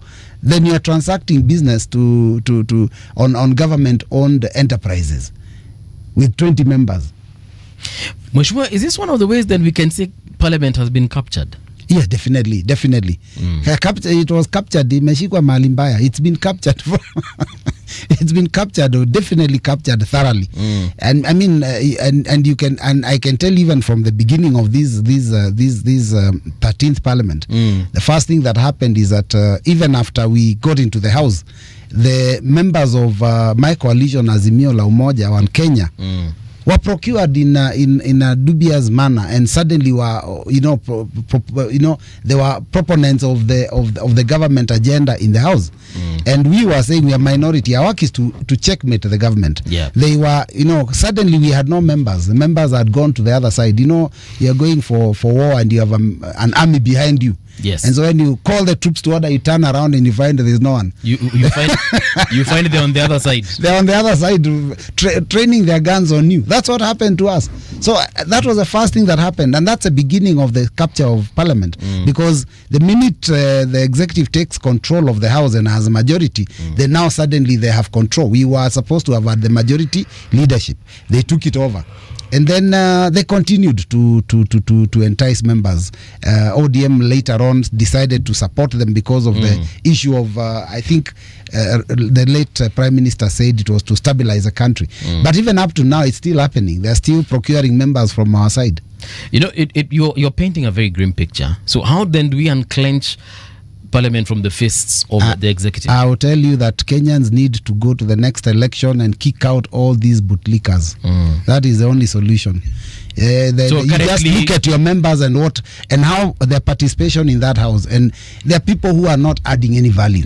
So currently our goose is cooked. Basically, that's what you're saying. As it is right now, up to 2027, I think our goose is cooked. Because look, the house can transact business with 10 people and pass a bill. They can pass a bill to kill all people above 30, and nobody will oppose it. What can the citizens do about that situation? I think they can recall members, but it's also become difficult. So that one is out of. I think for us, let me just be honest. I think our goose is cooked. But you know what? There is citizen pressure. No, let me tell you, there is citizen pressure, and I saw it during the period of the revolution by the young people. So what they could also do, Kenyans could also now start communicating with their members of parliament and asking them to stand up for their rights. And you can, they can be salimiwad. Yeah. They can be salimiwad and told, look, why don't you just do the right thing? You can't be selling this country off, auctioning everything, and you're saying nothing. Ilisemekana mutatembelewa kwa manyumba zenu. Sijui kama bado mnatembelewa. No, they're welcome to come to my house, and I'll account for every action. Yes. By the way, can I say that when you're elected, you're actually answerable to the people that elect you. Very true. It's only Ruto who thinks that when you're elected, you become the boss. Otherwise, the rest of us know when you're elected, you become a servant of those people. Right. So I would be I would welcome any visit, and they come and ask me. I'll account for my actions. I'll account for everything I've done, because that's what leadership is about. You're not given the leadership position so that you can lord it over people. You're given that position so that you can be first among equals, help to come up with ideas and proposals that would drive the community forward. So if they ask you what have you done, you should be able to answer. And why didn't you? Then you should also be able to answer. So I think maybe they should visit us. Yeah. And we answer for ourselves. Now wale wanapitisha those who are throwing me out like the deputy speaker, they deserve more salams than anyone else. Are you sending troops there? No, I'm not I don't control any troops. Right. So Mheshimiwa, there's this issue of President William Ruto getting into the opposition turf. For instance, on the front page of the Star, it says Ruto daring foray into opposition turf in a two-term bid. Is he trying to capture, for instance, Ukambani, where he has been there for the last, I think now 2 days, or is it 3? Today will be the 3rd day. I think he will still be there tomorrow. Let me just say that the story of William Ruto is an interesting one. William Ruto is a perennial and permanent campaigner. And I'll tell you, I want to remind you what Uhuru called him in 2017, immediately after they were re-elected. He called him, he said, mukikutana na deputy wangu akitangatanga. And the name stuck, that alikuwa anatangatanga. What is to kutangatanga? It is to loiter all over the place. And what was he doing? He was actually campaigning. And since 2017 to 2022, he was on top of his fuel guzzlers every corner of the country, in markets, with crowds around him. And it seemed to work for him, because it worked then. It won't work now. He got elected. Yeah. Yes, it worked then, but it won't work now, because you see, there is a lot of things that he did. One, he painted the government of the day that it hadn't done much. But the truth be told, that there could have been issues here and there. But he was a deputy president. He wasn't resigning. He didn't take the moral high ground of resigning. He decided to stay in office, stay put, draw a salary, use the vehicles, use the house, use the office, but not work for Kenyans, but continue campaigning for himself for 5 years. So he's a perennial, he's a serious campaigner, and he knows what to say, how to say it. The only thing is that he doesn't mean what he says. He will say all the good things that people want to hear, and at the end of the day, they come to nothing. You heard that when he was in Makueni, he was questioned a little bit about the promises he had given, and he got very cross, and in fact told off one of the MCAs and said, huyu ni MCA amesahau mimi ni rais. Because for him, being president makes you superhuman. The rest of us are just normal, mere mortals. Him is a superhuman. You are an MCA. You are elected by people, but you are a nobody. So anasema hata this bottom up thing, amesema ati unajua ni sababu ya bottom up, wale wako bottom, so the MCA ako bottom, ati wanaweza kuwasomea wale wako up. And I was asking myself, if you can tell an MCA that, and that's an elected leader representing a whole ward, then what do you think of the Kenyan citizen? If one out of 1,450 elected MCAs, you can tell him off and say, wewe uko bottom, mimi nikiwa top. What do you think of the over 50 million Kenyans? Them must be at the that bottom. So I think for me, he's but is he's a perennial campaigner. Is he campaigning, or is he just because when he was in Kitui during Mashujaa, there are several projects he said he'll be back in, I think he said 2 weeks. Yes. Now he's back, and he's more or less following up on what he said he would deliver. I'm looking at it from that neutral perspective. Alisema ata make sure hiyo airstrip ya Kitui imemaliziwa, sijui kuna stadium sijui ilikuanga wapi, kuna barabara wapi, and he's literally just doing what he promised to do. No, he's campaigning. He's campaigning. Call a spade a spade, as Muga says. I mean, it's obviously a campaign, and I can tell you that he's very good at that. He's very good at campaigning. Let me ask, when does the president have time to go open a bridge? A bridge, I mean, can you just in your wildest calculation, considering we have 290 constituencies, how many bridges do you think are built across? And one road would have like 10-20 bridges. What time does the president have to go and open a bridge? What time does the president have to go and launch a transformer? I mean, this president, when he's doing these things, there's so many things that he needs to do in his office. He needs to sit in his office and figure out how to sort out the matter of capitation for our secondary schools. Our children are not getting, they're being chased out of secondary schools because there's no money. He's not dealing with that. Shah has had issues, even though he was painting it like it's very rosy. But the fact is, up to now, even the headlines a day or two ago are still talking about the millions being lost under the program of Shah. Our bishops are complaining. You saw them complain about non-payment in fact, they are closing some of their facilities because of that. But instead of dealing with the most important social issues, which is education and health, he's out there looking at opening a bridge. He's out there launching a transformer and insulting leaders. In fact, I can tell you, his Ukambani tour may have been successful. Had he targeted what he will go and launch and been very careful what he says and make sure that the soft things are sorted out, education and health. But what he did is these things aren't sorted out. The parents that are in that meeting know that their children can't go to school because there's no money. The parents that are there know that when their people are sick and they go to a hospital, there are problems because Shah has some complications. But he's there telling them that he's done all this for them, and then to crown it all, he insults their local leaders. And he says they have no brains. I've been trying to analyze a human being without a brain. Did he actually say they have no brains? He did. He said they have no brains. Awana akili. You know, awana akili means they have no brain. As in between the ears, there is absolutely nothing. No, akili means wisdom, not brain. Brain ni ubongo. Lakini alisema hivyo. So the point is alisema hivyo. No. Akili is wisdom, knowledge. Ubongo is the brain. Ukiambiwa tumia akili unaambia it means be wise. Use your brain to be wise. For heaven's sake. Makes sense. They're not saying that although the two are more or less the same, because I mean yes, you have something but it's not working. But they are synonymous. Unajua Kenya tunasemanga, unfortunately that's where we are. Tunasemanga tumia akili. Kiswahili chetu si kama kile cha Tanzania. Maybe ungepatana na Mtanzania angekwambia tumia ubongo. Actually the thing is this. We never say tumia ubongo. The reason why somebody will tell you kutumia akili ni matamshi yako. You say something that doesn't make sense or something that they feel has not been given sufficient thought. So what are they referring to? It's not the functions of your brain, but the manifestations of it, which now represent whether you know what you're talking about or not. Kwa ufupi naomba wacha kuwa mjinga.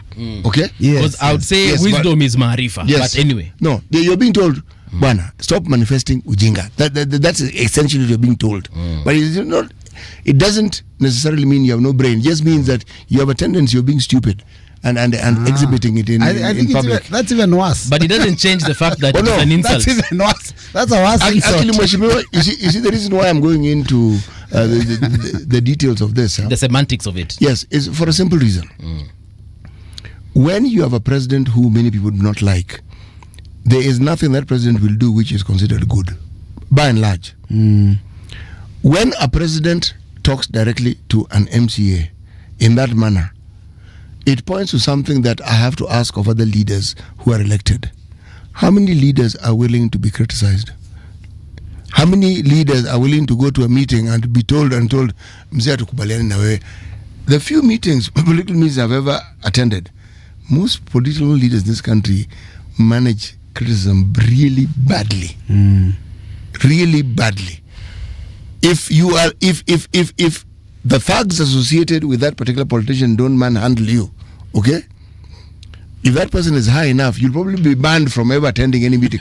And you probably asked a very valid question. Or you'll be abducted. Yes. We are very impatient. Yes. Yeah. I mean, for instance, how many politicians do you know who actually conduct public participation? And in public participation, you will be asked some very interesting questions. Because we now have an educated public. Yeah. All these youngsters who finish university and don't have jobs, they're at home. And they read and they listen and they know. They will ask you pertinent questions. The response you unauliza nani yuko basi unaona sasa. The president is manifesting a problem in that statement that we have with the political leadership.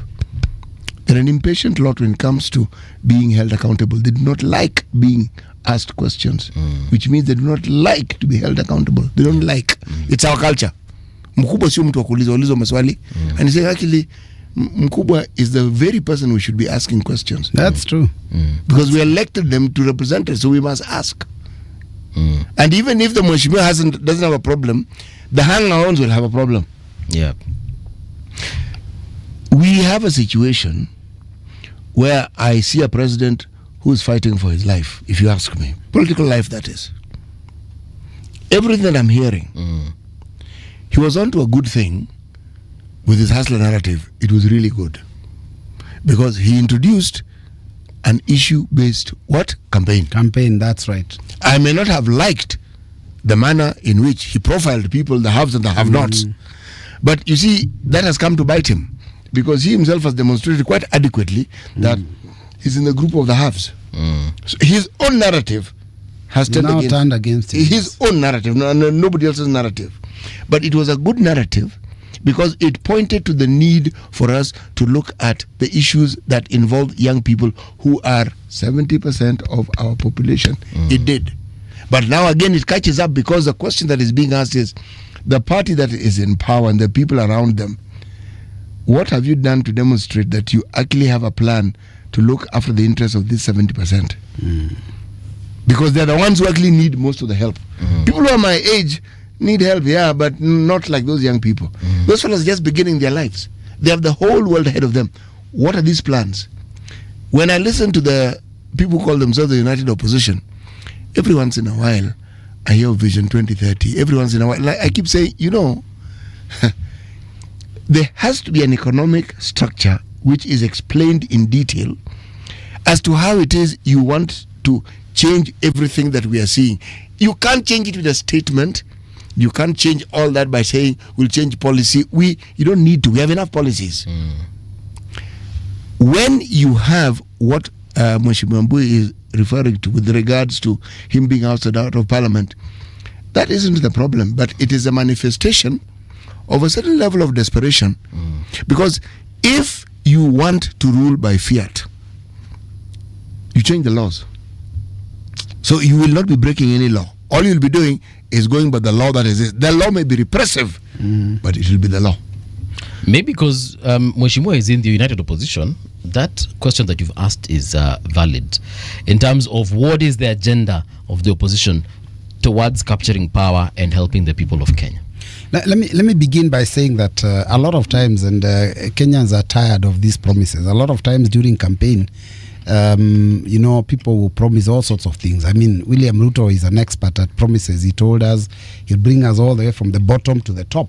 Mama Mboga will have supermarkets, boda bodas will have matatus. That's a kind of narrative he came with. Yeah. And of course, like Sitia said, the issue of having a division. He's always profiling and creating division. It is us versus them, and then it was hustlers versus dynasties. What we've noticed is that already is trying to get anyone who's anywhere near being a dynasty to his side, and of course at the expense of the hustler that he said he's going to work with. But I think for us as the United Opposition, we want to go easy on the issue of promises. I think Kenya, like he says, has a lot of solutions. Why don't we just implement our constitutional framework? That by itself will move Kenya to another level. And in our constitution, we have all these, human rights that are already not being respected. As we speak today, one of the reasons why the current regime is not sitting pretty is because of their fight against the youth of this country. In 2024, last year, they stormed parliament and threw us out. You should have seen members running helter-skelter, running away from their own children because of the mess that we were causing and the kind of bills we were passing. Very oppressive tax bills, and they were passing there with the people not caring. I personally remember telling them, the things we are doing here, our voters are watching us. And remember that we have this young generation that is very annoyed, educated, and knows that what we are doing is wrong. If now they get out to the streets, how will we handle them? Because previously Raila and Kalonzo were the ones that were calling us to the streets, and if things were to get bad, you could call Raila as they did, and Raila said, okay, let's tone it down. They could call Kalonzo and they can agree that we tone it down. But with the young generation, I told them in the house that there is no one to call. They have no leader, they have no tribe. They are formless. How will you call if you mess up? So let us not make laws that are oppressive to this nature. And they didn't listen to me. They said Mbui is always opposing. Sure enough, the young men and women came to the house. You should have seen them run helter-skelter. So I think what Kenya requires now is the implementation of our constitution, Bill of Rights, respect the rule of law. How many things do we pass that are being passed against the law? Like what happened yesterday, that was against the law. Give members an opportunity to interrogate the bill so that we can be able to make an informed decision on behalf of the people that elected us. Don't do things for the sake of the executive. Things like the number of children that were killed last year and the year before. And then every day there's always a commission, another commission, a plan, Yet up to now, I want to tell you the tragedy is not even those that were killed and were buried, because their parents at least had some closure. I think there are tens and tens of young Kenyans that disappeared during that period. The parents don't know whether they're dead or alive. So you can imagine that kind of putting people in that kind of situation. So I think the big problem we have as a country is just implementation of what is in existence. Now, the issue of corruption, I mean, the what is this government doing? Instead of doing what is expected to do, deal with the issues of development, deal with the issues of social matters, education, health, and all that. They've created a new system, a new format of giving handouts, because they know that people love to be given free things. But then the handout that reaches our people is 100, 2, 3, 4, 500 shillings. Sometimes when they're very generous, it can be 1,000 or 2. They were very generous with teachers who are giving them 10,000. But when they're giving teachers 10,000 each, there is 20,000 teachers employed on contract, which is non-renewable, and these are the ones that are manning all our junior secondary schools. And this contract is coming to an end. They are being paid 17,000 a month. So you can tell me how somebody is going to survive on 17,000 shillings a month in the city. They have to pay rent, they have to pay transport, and they have to go to work, and they have to dress decently. You're a teacher, after all. You're a role model.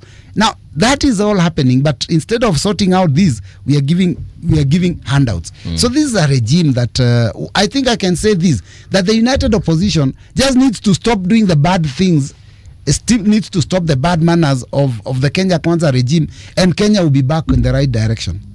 We don't even need to do anything new. Because, I mean, if you are talking about roads, water, those are normal things. Everyone has to do them.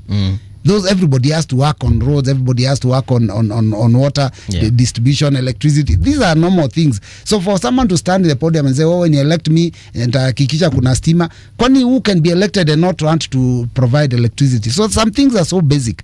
If we just implement our constitution and have the right frame of mind when we are doing this, that will help the country. And I tell you, the most important thing is to have a leadership that has a proven track record, people that are not riddled with scandals, so that at least Kenyans can see there is hope at the end of it. There are people here who are not they're not busy lining up their pockets. Because what's happening today, they steal $1 billion, they share $1 million. All of you are sharing $1 million in handouts, but the person who's giving you $1 million in handouts has taken $1 billion. So how much has he remained with, So that's the kind of problem we are facing as a country. I think if we can just, go back to factory settings. Kenya has the policies and is right. Kenya has the even, and then the other thing is we are constantly, the current regime, every year, we have a completely, a tax system that is unpredictable. Every time we have a finance bill, they introduce all sorts of crazy new laws on taxation. Now, who wants to invest in a country where you don't know what will happen after a year? Because every time we have a finance bill, there's a fight, even as we complain. Because we tell them, if once you come up with laws, think through them, and once you've set them up, let them run for the period that you're in office. But you cannot be changing the laws every year. You put VAT, you remove VAT, you add excise duty, you do every year. So if you're doing business in Kenya, you don't know what taxes you'll be paying next year. So you don't know whether they would could do a tax regime. Why do they do that? Wipe away. I don't know. I know why they do that. Why is that? They're at the behest of these Bretton Woods institutions. The other day here, we were reading about some billions, 96 billion or so, that has been withheld by one of these institutions because we have not met certain tax obligations that we said we would meet. You see, IMF, whether it's IMF or World Bank, they have this love for something they call austerity measures. It is the most nonsensical approach to an economic solution that you can ever come across. It doesn't work. It has never worked. When you are in an economic conundrum like ours, you need more money injected into the economy so that it can spur development and movement. The more money you have, the more it moves, the more the economy thrives, the more money you will have through taxation, whether indirect or direct. But these fellows keep introducing taxes that guarantee that the very opposite of what they're saying will happen. Because the moment you introduce new taxes, economic activity starts slowing down. Even the money that people have, they're afraid to spend. So what then have you achieved with your austerity measures? Now, on this note, I do not blame this government. They are dealing with the ills of the Uhuru government, because the 6 trillion that the Uhuru government borrowed, most of that debt is coming due now. So when you have a government that is paying something like 1.3 trillion a year, we know what we collect. How much money do we have left? They more or less have to borrow. Problem is the same habits we had with the Uhuru government, where you borrow but you don't take the money to where it's intended. So we have a problem. So this can is just being kicked down the road. The austerity measures that we speak of, if you look at the Kibaki era, Kibaki, who understood these things well, he first stopped any economic activity. He said, we are not going to do any new development. Tunangalia na hii. He spent a whole year sorting out mambo ya collection na nini. When a president says you have free education, what he has actually done, he has freed up money that parents would ordinarily spend. They now have the money. Then he made it possible for people who are earning salaries to borrow. We didn't have that before. The magic was people now had money. When you spend more, whoever is producing can manufacture more. Economic activities tend to increase and you end up collecting more and more. Uhuru tried the same thing during the COVID period, 2020, 2021. Yeah, economic stimulus. It worked. Now, this is the complete opposite. How on earth do you expect it's going to work? All right, fair enough. Mheshimiwa, we're coming to the end of this conversation, but before we let you leave, perhaps a parting shot. Ukambani ni kama wameenda pande ya Ruto ama Ukambani bado wako kwa Ukambani wako wapi? You should be doing comedy, no? Ukambani pande ya Ruto, that would be the biggest joke. The people that Ruto is talking to there are also as enlightened as the rest of Kenyans. You go to any market in this region and you just stop and you say Harambe, they will tell you one time. And it's not because Ruto is a bad person. It's just because leadership has not demonstrated the ability to take the country where we would have wanted the country taken. And so basically the tour he's doing is a perception issue. You want to show that he has a lot of people, but I tell you what, all these crowds are ferried and they are paid. All these people you see in those meetings are ferried from different places and they are paid, because you look at the population of a certain place. I mean, there are simple things. If you go to some of those areas and everybody in that village was to come out, there will probably be about 1,000 people. So where do you get 10,000? Yeah, you have to tell me that somebody wakes up from Mwingi or wakes up from Kitui and decides to pay fare and go all the way to Kamuongo market so that they can see Ruto. I mean, clearly this is just a perception thing. And he knows how to play to the gallery. He played that game against Uhuru and people thought, wow, he's extremely popular. But now people know better.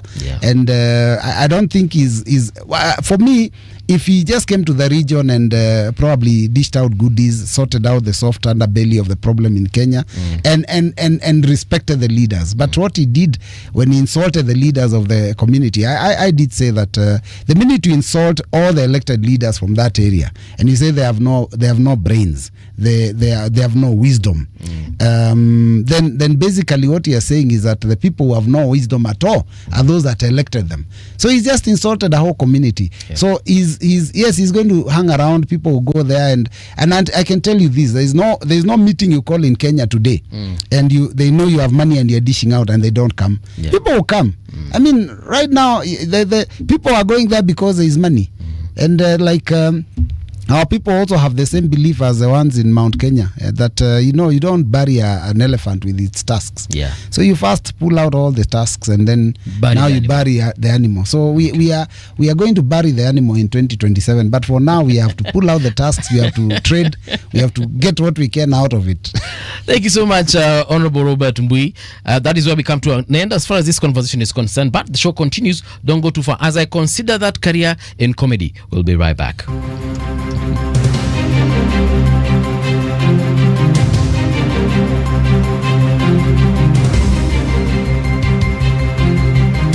This is the Radio Generation News. Good morning, I'm Winnie Maganga. Kenya is witnessing a shift in the landscape of criminal activity as gangs increasingly move online exploiting digital tools to plan crimes, recruit members, and spread propaganda. In a report launched Thursday, the National Cohesion and Integration Commission says this new digital era of crime is fueling political manipulation and undermining social stability ahead of the 2027 elections. The commission, led by Samuel Kobia, notes that these gangs are no longer made up of uneducated youths from rural areas. National Cancer Institute chairperson Dr. Timothy Olwenyi has called for a major shift in how Kenya approaches cancer care and insurance, arguing that the country must stop treating the disease as a single medication problem.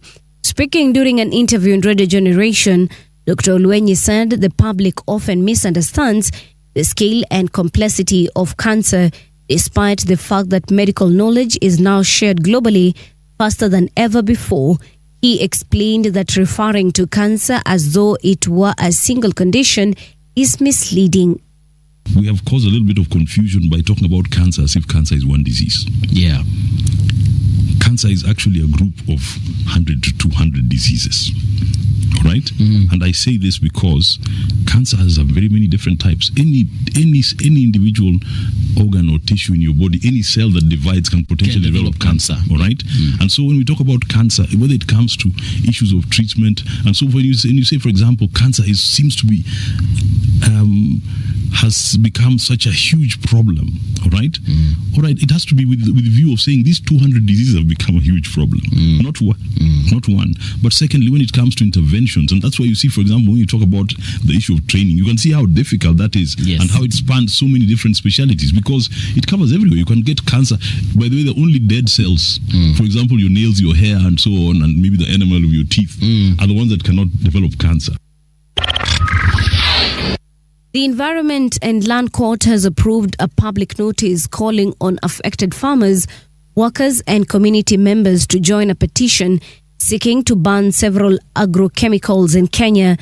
This opens the door for hundreds to support a case led by the African Center for Corrective and Preventive Action and activist Kelvin Mugambi Kubai, who argued the targeted pesticides pose serious safety risks.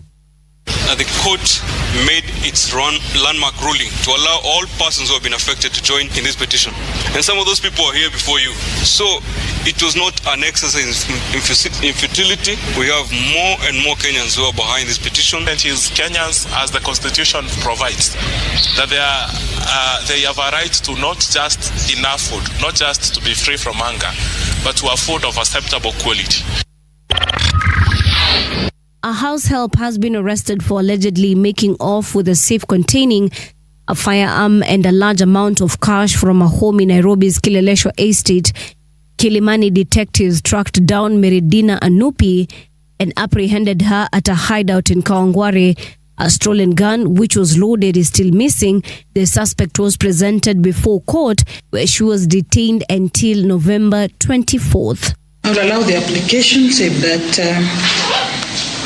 the respondent shall be detained for 7 days only. A charge sheet, if any, to be presented before court after the 7 days. So this one will take us to the 24th. The African Union Commission has called for careful evaluation of the situation in northern Nigeria, rejecting claims of genocide made by U.S. President Donald Trump. AU chairperson Mahmoud Ali Yusuf emphasized that the ongoing violence in the region is highly complex and cannot be equated with mass atrocities seen in other African countries. Speaking to journalists at the United Nations in New York, Mohamud said there is no genocide in northern Nigeria. He stressed that the security crisis in northern affects primarily Muslim communities, who are often the first victims of Boko Haram attacks. And that's the truth on Radio Generation. Good morning, I'm Winnie Maganga. The views and opinions expressed on this program are those of the guests and do not necessarily reflect the views of Radio Generation. Radio Generation assumes no responsibility or liability for the interviewee's views. This is Radio Generation.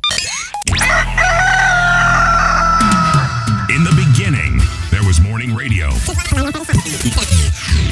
But now there is Radio Generations, the people's breakfast. Curious and bold, getting facts from the shadows. That's what it is. Now, as the city wakes and secrets stir, a bright new voice shines.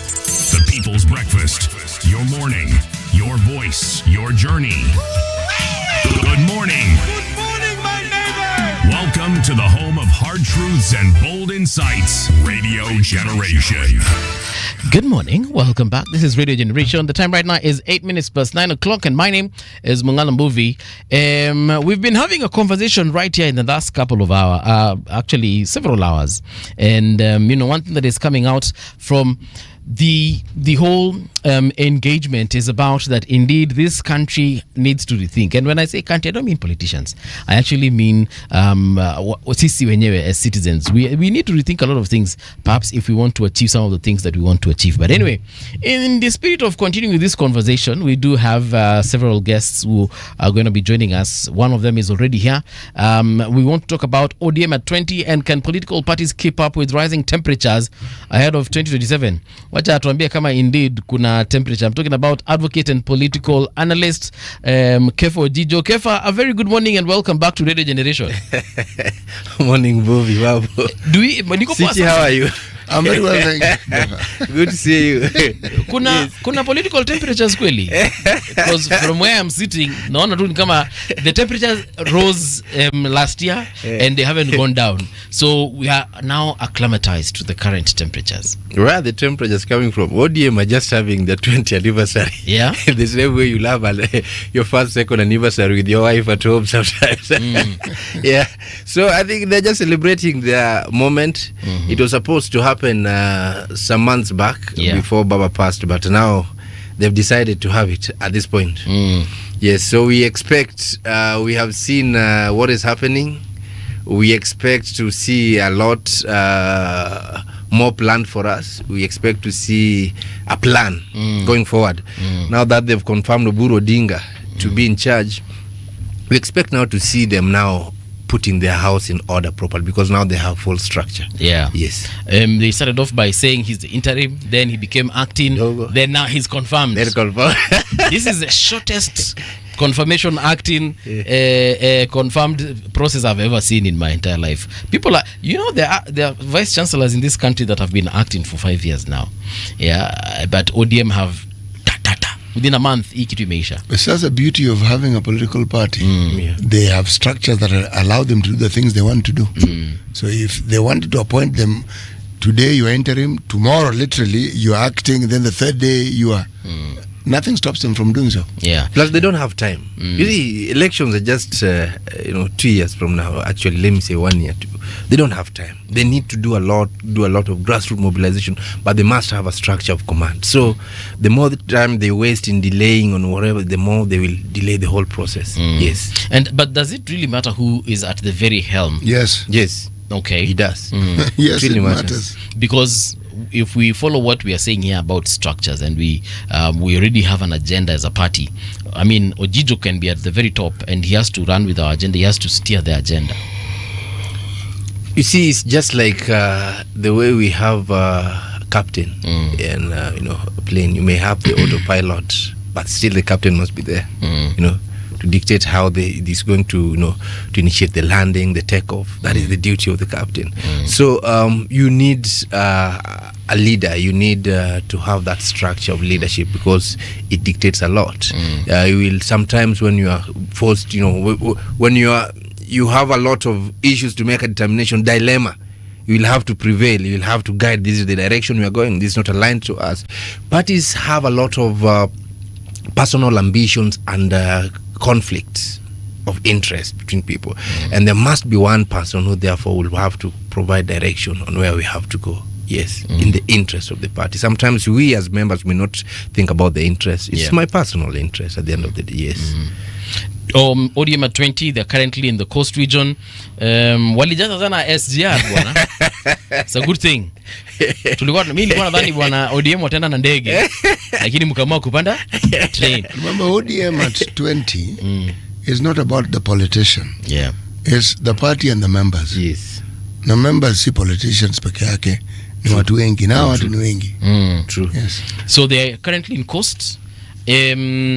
What are we expecting as far as these celebrations are concerned? See, a good time. When celebration inakuwa nini?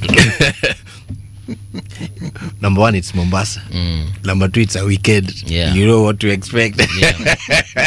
Good time, number one. Number two, we expect them to give us a structure, how we are going to flow. You know, people have been wondering now. Yes. What is going to happen now that Baba is not there? You see? So they need to redeem. They need to sell hope. They need to redeem our trust in them as the party. That even though now the Baba is not around, we still have a structure. We have a plan, and this is how we are going to run. So we expect them to roll down the procedures. I mean the plans they have.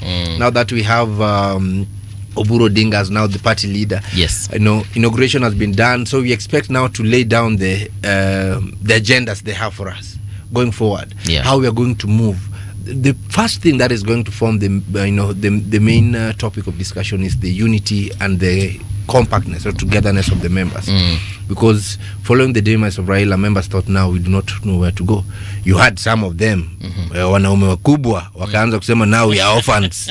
Oh, now we don't know what to do, we are orphans. So I think first is to redeem the trust in people and tell people, you know what, we are still united, we are still ODM. Yeah. And now this is how we are going to move. We are going to move as a united, compact party, so that when it comes to 2027, we either go for the top seat or we either team up with the team that is going to guarantee our success in the general election. Right. Yes. Also joining us is Jared Ondo. He's an MP aspirant for Embakasi South.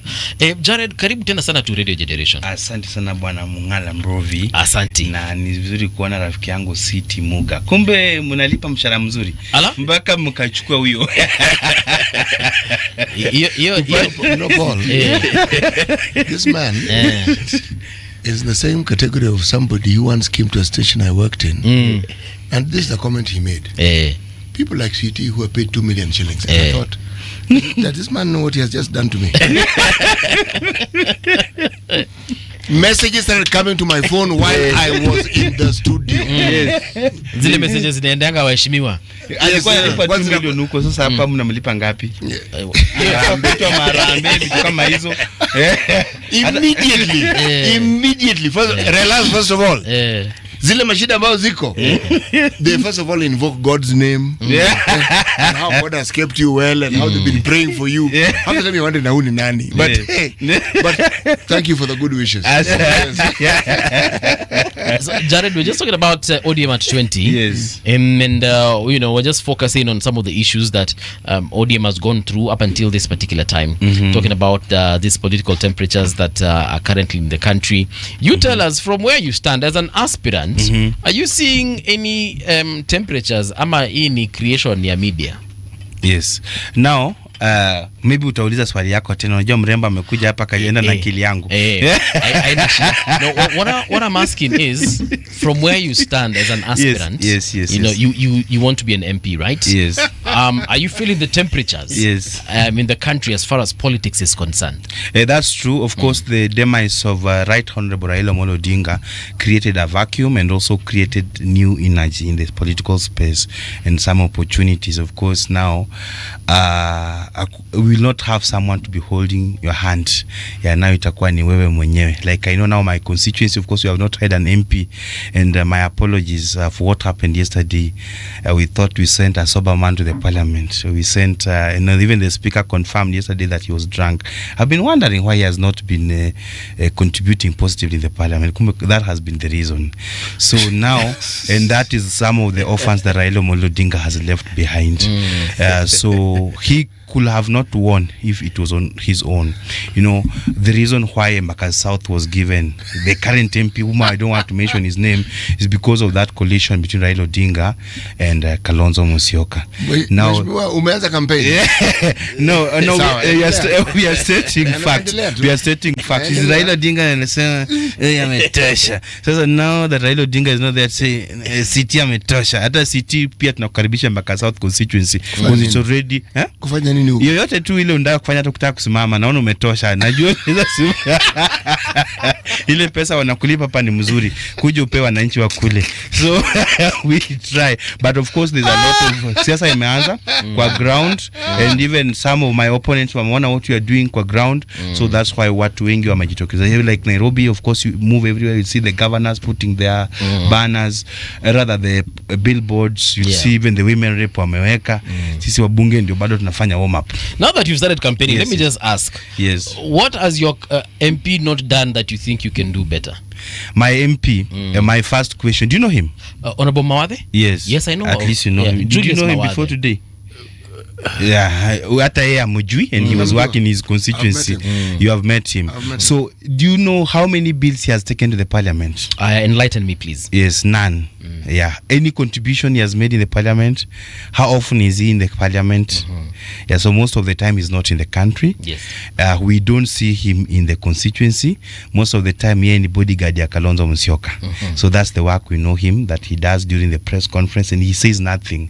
At least juzi alikram Samluo yenye alikuwa anasema pale. Yes, alikuwa amekochiwa amekram kidogo. Though of course I know he understands kidogo ila kuomba. That's the only thing he does. Na maybe kufanya hiyo maneno mengine yenye sitaki kusema because basari yeye anapeana usiku.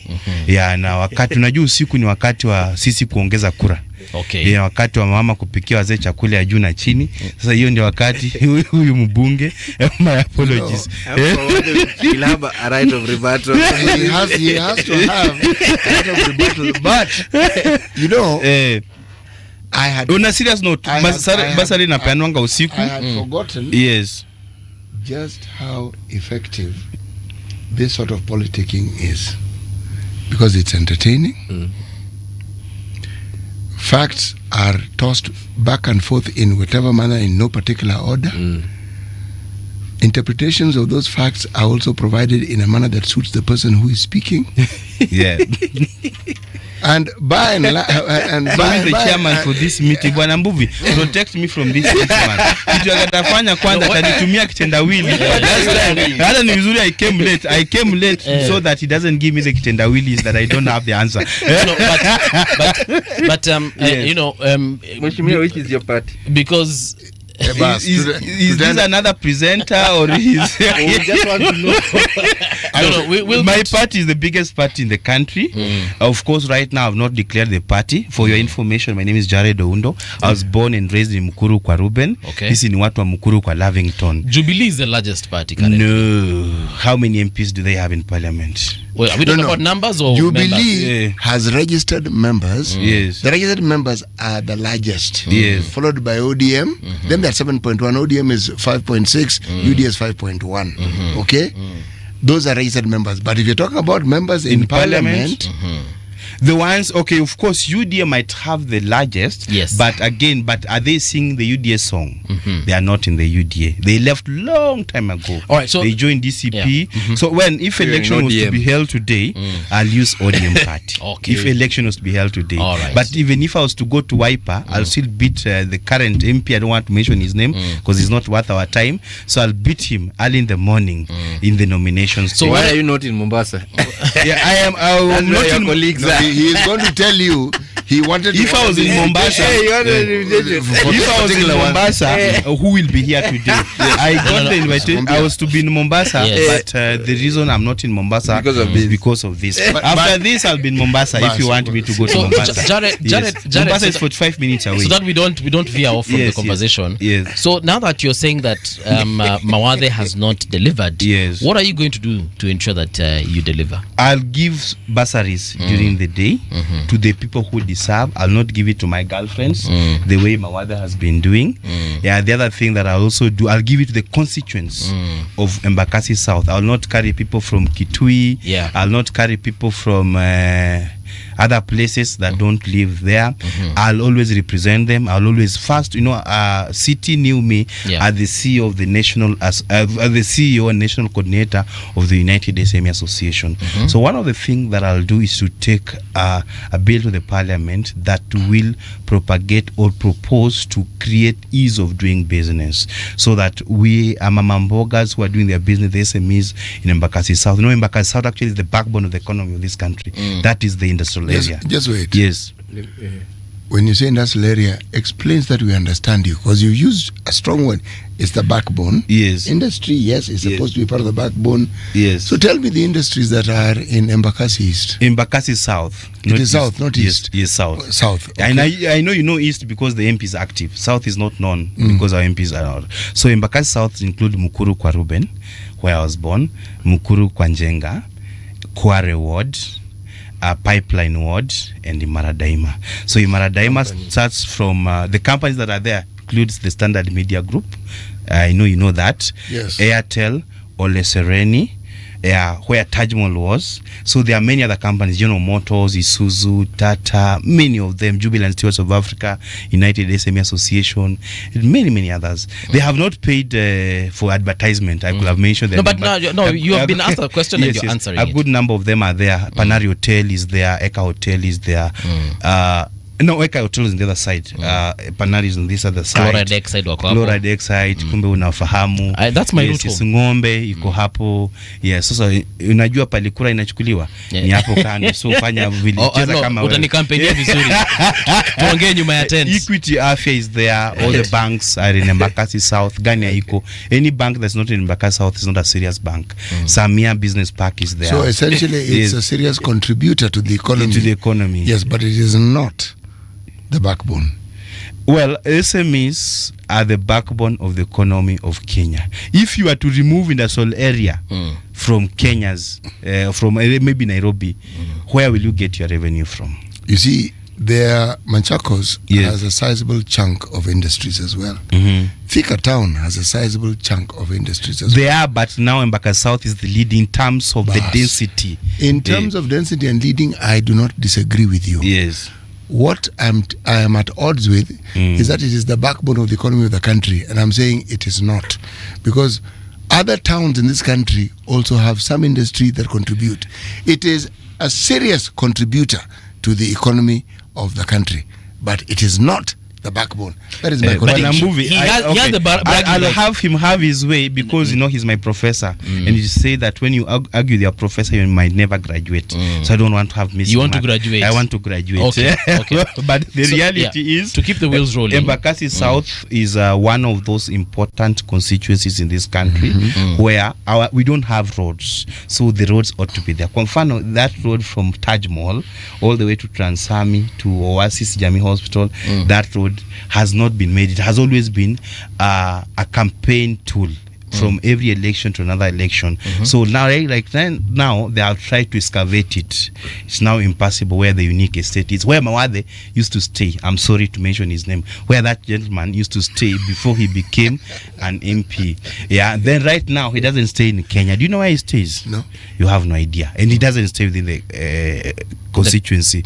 And therefore, as the people of Embakasi, we are saying that we want to have one of our own, who was born in Mkuru, who understands the challenges that we have, who stays within us. Yeah, I was born there, I was raised there, I work there, and I still stay there. And even if they elect me, I'll not be Muga's neighbor in Karen. I'll continue staying in Mkuru. Okay. Yes. Are you sure about that? I'm certain. They are. We know politicians like saying things to get elected. Let me Once tell you, they're elected, let me tell you some of my neighbors, if you don't know. Do you know Wilson Sosion? Yes, I know Wilson Sosion. You know the former MP of Bahati Kimani Ngunjiri. I know him. He's been here several times. Yes, that's my neighbor. Ask him. So if he stays there, why not? We're a billionaire. Mimi, I'm a VVIP, a very, very improved peasant. So as a very, very improved peasant, I'll continue staying in Mukuru to take care of my people. Kefa, you've been listening to your... Very interesting. You had... By the way, Kefa asked me or the party. I also have my own party, but I respect ODM. Yes, kwa sababu ya Baba, because of the sympathy and empathy we have for Baba. We're coming back to ODM to make ODM strong and make it great again. You had a question for him. Or has he answered you? He's answered. Probably, Mheshimiwa seems to be have good intentions and mean well. Perhaps my only worry will be whether he understands the jurisdiction of national legislations and county legislation, because he has good intention to bring legislation to help Embakasi South. Is that the jurisdiction of a national legislation in parliament or the jurisdiction of a county legislator? at the county assembly. The national legislations are legislations that are passed or legislations that are preempted to be in the benefit of the country, and they have to realign exactly with the constitution. The county legislations are deemed as the overwheel that then supports the goodwill of the people of the county in doing their business or whatever on the parts of the county. So perhaps you may rethink that what he wants for the Embakasi South, Embakasi South, yes, yeah. Embakasi South. It means well, but tutampanga on where he's supposed to. Yes, I want to tell my good friend, ni wakili, nimeona kitu kama hiyo. Though hajavaa kama wakili leo. Sasa wakili. Kwani leo kikiwa na kesi nikishikwa na polisi wa traffic wanipeleke. We don't do act. Yes, now wakili, I understand kazi ya mbunge. Yes. Before, I just maybe I could have voted in Ugenya, or I could have avoided in Kenya where I was born. I was born in the US, Ugenya Siaya. Specifically EU, East Ugenya. So what could have happened when I met Baba? I was vying for presidency in 2022. I don't know whether you know that. Yes, but I met Baba, and Baba told me. Where in Kenya? No, you Google, it's there. The information is there. So Baba told me, wewe Jared Ondo, wewe unajua wewe ni mjukuu wa 13 na bongo 100. Na mimi ni mjukuu wa 16 na bongo 100. Lakini miaka yangu kidogo inaenda. Sasa wewe achia mimi niko na risasi moja mwisho. Nijaribu hapa, alafu unajua tusigawanye kura. Sisi ni watu mmoja. Yeah, sasa enda pale Embakasi South kumejaa wakora wengi. Nataka unyoroshe. Lakini kwanza kwa sababu ya Kalonzo Musyoka msaidie kidogo, alafu utarudi baadaye. 2027 ni wewe. Jared, yes. Jared, let me ask you, in terms of you understanding the politics of Embakasi South, yes, and the current political situation, we know yes, a lot of youths are currently, how can I put this? They're agitating for a couple of issues. From where you stand as an aspirant, how would you look at solving these issues? Not as an MP though, but just as a leader of the community, because there are several things that we know they really want done, and we're talking about unemployment, for example, opportunities missed out for them, whether it's in economics or otherwise. How do you think perhaps they are being handled, and how would they be handled differently? A very good question, Bwana Mbuvi. So just to let you know, I am also the executive director of United States. Rather, are you employing people? Stewards of Africa. Yes, we do employ. All right. So when I was schooling, my good friend and my mentor, Siti Muga, they came to our school. Those years, they tell you, wewe soma kwa bidii, the government will pay for you school fees in your university, and after that, you'll get jobs. My friend, I was the best boy in my former high school. I was in Highway Secondary School. It's always just important to mention. Right. Then I went to Moi University. I taught my class. After that, I was told, now, for you to get a job, especially with the economics degree, it's important you have a CPA and you a master's degree. I did all those. Yeah, then I started looking for a job. I got one. The job was to look for another job. Yeah, that is the kind kazi ya kutafuta kazi hiyo ndio nipata. Now what happened, actually I founded Jubilant Stewards of Africa in 2008. I was in form 2. Wewe ni kama ulikuwa class 7 there about. Yeah, you look younger. 2008. Are you saying you in 2008 you were in form 2? Okay. Yes. I was in third year university. Third year. No, you look younger. Ni kama unakula mzuri, unalipa mzuri hapa.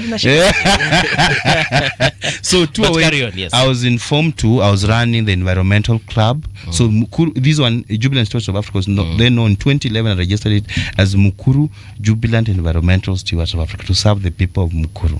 But when I left Mukuru, I went to Moi University. We needed to expand our scope, and we are able to take care of other people, because now we couldn't operate as a CBO or a youth group outside the region. So I continued doing that.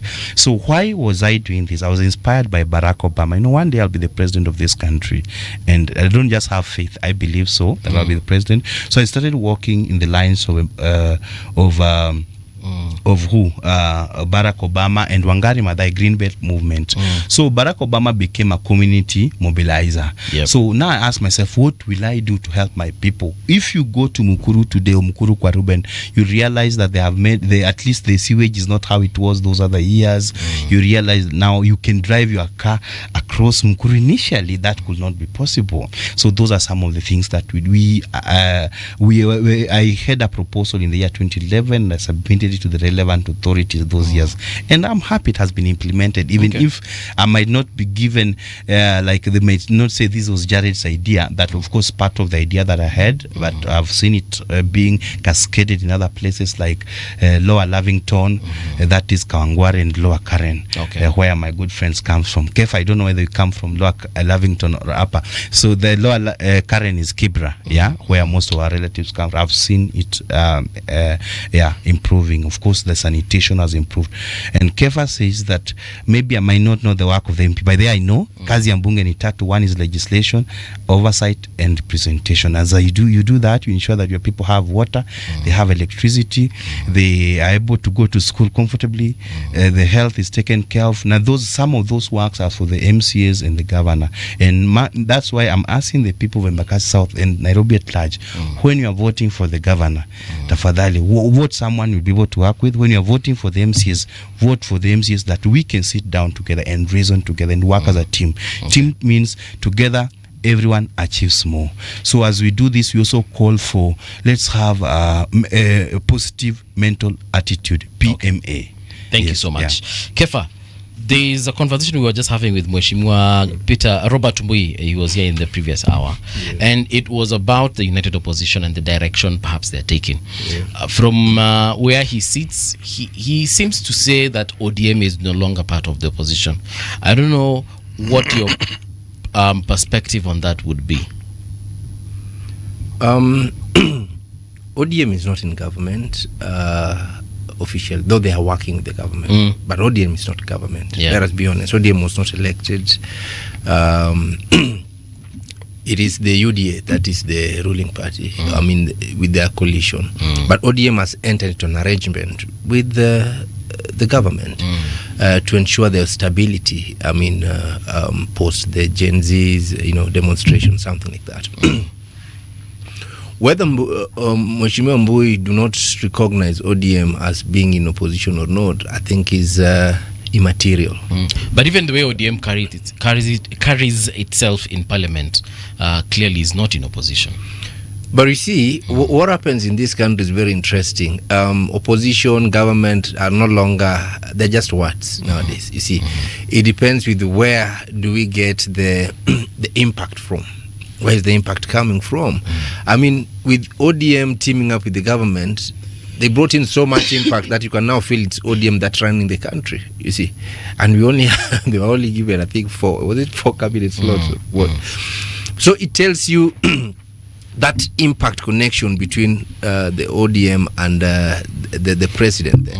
And also, it happened at a point when Ruto was a little bit helpless, you see. So when they came in as the people who are rescuing his government.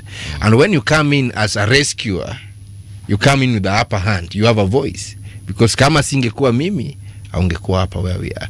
So I think that is where they are. But legally, they are not in government. If you were to talk now in legal terms, they are not in government. You see, it is just a special arrangement. Now, does it mean... Is it a legal arrangement? Does it mean it is? Does it abrogate any laws that deal with the parliamentary? It is not a legal arrangement. It is not a legal arrangement. It's not in the constitution. It is not in the constitution. It has no law backing. It has no legislation. It has no. So it's simply an understanding. It is understanding, and that is why they came up with that 10-point agenda. That's something that tries to bind us together. What we are working on in common good. We call it a joint venture. What we are working on together to achieve, but it is not legally backed by anything that the government. It is not. Now, what I was saying is, does it mean if you're not in the larger people who call themselves opposition, then you're not in the opposition? That is not true.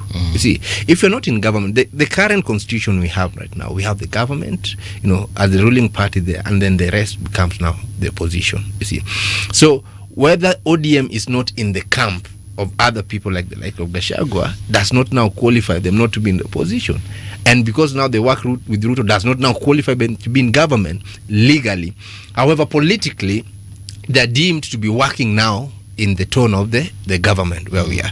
But they've also restrained themselves right now. I think if you've been keen on the conversation of the ODM members lately, You hear that the direct power they had in government is a bit now withdrawn. They're so keen on now how they relate with the government. They've started dictating, this is the terms we have with the government. The voice they used to say, oh, Ruto, we are now, supporting Ruto, is now being withdrawn. I think they realized there was a mistake. Probably people were overwhelmed following the demise of Raila. Now they've decided to know that the first thing we have to do is to put our house in order first, to ensure we regain our power, so that even when we are moving to the president, we will have a bargaining power. I keep saying that ODM is going to determine which alliance becomes or forms the next government. That is the truth. If ODM teams with Ruto, it is high chances they are going to win the next election. If ODM pulls out and join the opposition, who calls them the opposition, it's high chances Ruto is going home. So them being defined as the kingmakers, or being defined as the force that is going to propel the presidency in 2027, they need first to put their house in order. And I think that is what they notice, that we must first come back, be compact as a unit, then we move. Now we'll have the equal bargaining power. But if you start singing Ruto now, you'll be of no value. You'll start going to look for other people like Alonso to come and add value to him, and those people will come up with a lot of bargaining power than you. So they're distressing. If you listen to their conversation lately, there is not that overwhelming Ruto again. No, they're now going back, and more so now that they have a central point of command. Yeah. Picking from what I'm not so sure. Okay, maybe I'll let you, but what Wakili is not telling us is that the check has delayed. Okay. Yeah, the check that the ODM wing used to receive has delayed. Then the other thing is that they might also not understand what was the agreement between Right Honorable Raila Odinga and President Ruto. So I think now they are trying to understand. So then they were not following Ruto. They are following Baba. We as loyal soldiers of Baba, when Baba was alive, when he says turn right, you don't question. When he says jump, you don't ask why. You just ask how high.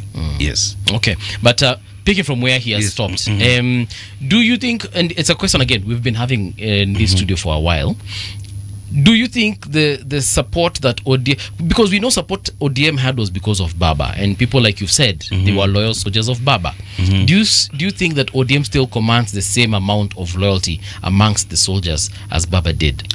Now ODM has become more stronger. If after that Baba's death, initially, like in Mbaka South, ODM was declining, but right now after Baba's death, ODM has gotten more following. What metrics have you used to know that?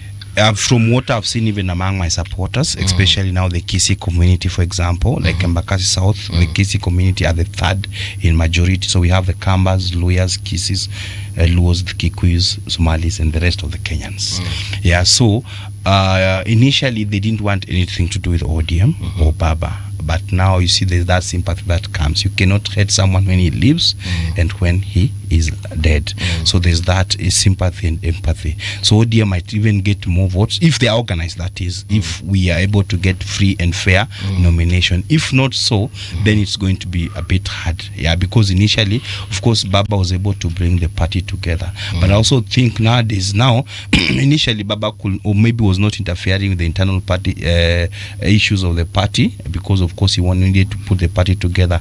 And right now most people will be able to now do things the right way. So if they do it in the right way, then real winner for election or the nomination is given the party certificate, then we are going to have more members or parliament. Kwa mfano, my home constituency, Ugenya, didn't have the ODM MP. Why? Because the other ones were given through the back door and many other things. Also, we lost Mbaka South constituency because the rightful winner was not given the ticket, and they gave someone who was not also on the list. And also, we are going to have more development. Look at the counties like Siaya County. They could not develop because initially we gave a puppet, Rasanga, who did not win the nomination certificate. Of course, then the rightful winner was Oduol. Because some people were not comfortable with Oduol, they decided to look for another option, who's Rasanga. And Rasanga was not even interested to be the governor. He was just putting his name. So you'll be told, now Rasanga, you have tried, let's nominate. He wanted to be a nominated MC. That's what he was looking for. He was my neighbor. Yeah. At how many neighbors do you have? Yeah. The point is, Yes, I have serious neighbors. he was born in Mukuru, but also born in Ugenya. Yes, that one I heard. Yeah, he's been born twice, No, so he's born again. Okay, Yeah, well, really, my it's father was successful born. neighbors. My father was. My roots are from Ugenya. I was Yes. born in Mukuru, kwa Ruben. My roots are in Ugenya. Rasanga and I, even Sakaja was our neighbor in Maradaima. Just for your information. Yes. Okay. Yes. Sawa, sawa. We have serious neighbors. Alright. Yeah, because it's a good neighborhood, and that's why we have to have proper leadership, so that the airport is within my You know, constituency. Mheshimiwa, the thing that I find strange with our Yes. politics as Yes. it's being discussed now, Yes. I said this in an earlier hour, Yes. I never get to hear where the citizens who vote people in are in the conversation except that they will vote. Yes. You see, bad roads, that is the story of our lives from the time of independence. Lack of water, Electricity. schools, is same issues. Yes. But we have something called county governments. They are governments. Yes. And they get huge chunks of money to bring about development and to spur development. I do not hear from your conversation what economic structure you will have or you'll be thinking of for your constituency that will guarantee that your constituency and the people within it have viable economical processes that they engage in that help make their lives better. I find it depressing that campaign discussions among political types has to do with what the government ought to do, and yet the people are not involved in that discussion at all. What the people need to benefit from your leadership is not loud enough, and in my opinion, that's what ought to be loud. I agree with you. Perhaps I had not been given that opportunity, so I was answering the question. As a student, when you are given an exam paper, you don't set your own question and answer your own question. You answer the questions as asked. As I started one conversation, there are 3 roles for the MP that legislation, oversight, and representation. Besides that, I have my 5-point agenda properly written down. So, and as of course, besides what I do, I am within the SME sector, the economic sector, and by the way, by studying, I'm an economist. Yeah, not just a mere economist. A well-read economist who passed his exams, without going through those other universities in Kampala like the others, So the challenge we're having today is that Universities in Kampala are not good. is the universities on the river road, them. So the challenge also we are having, like I said, let's have proper representation. The problems within our leadership. So if we had leaders who can work together, like my current MP right now has never ever called. Let's leave your MP. MCs. No, Yes, I don't want to hear about your current MP. Yes. It's you who's here. Yes. Take advantage of the time you have here. Yes. And talk about the things you will do that will make a difference. I'll bring Forget your MP. I'll bring unity among the members of county assembly who are elected in the 5 wards within Embakasi South constituency. How will this unity help your constituency? So when people are united, even the scriptures say, when people are united, God commands blessings. You understand? You read some really interesting scripture. But anyway, go on. Yeah, so without unity, there's nothing we're going to do. So peace is important, and that's why on the 17th of December, we'll bring all the community leaders together. That we've gotten. Yes. I want to understand, when you bring these people together and they're Yes. working together, Yes. what are they going to be working on? Yeah. That will help the lives of the people of this particular So constituency. one of the issues in Mukuru or within Embakasi South is joblessness.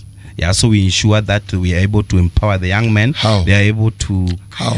We will empower them. So most of them are graduates like ourselves. They can become No, consultants. it can't be most of them. A good number it of is them. many. Yes, But not many, most. many Yes. are graduates. Yes, of course. University education has always been an elite occupation of a few. It is not the majority. Yes. Yes. So yes, go on. High school is considered as a graduation level.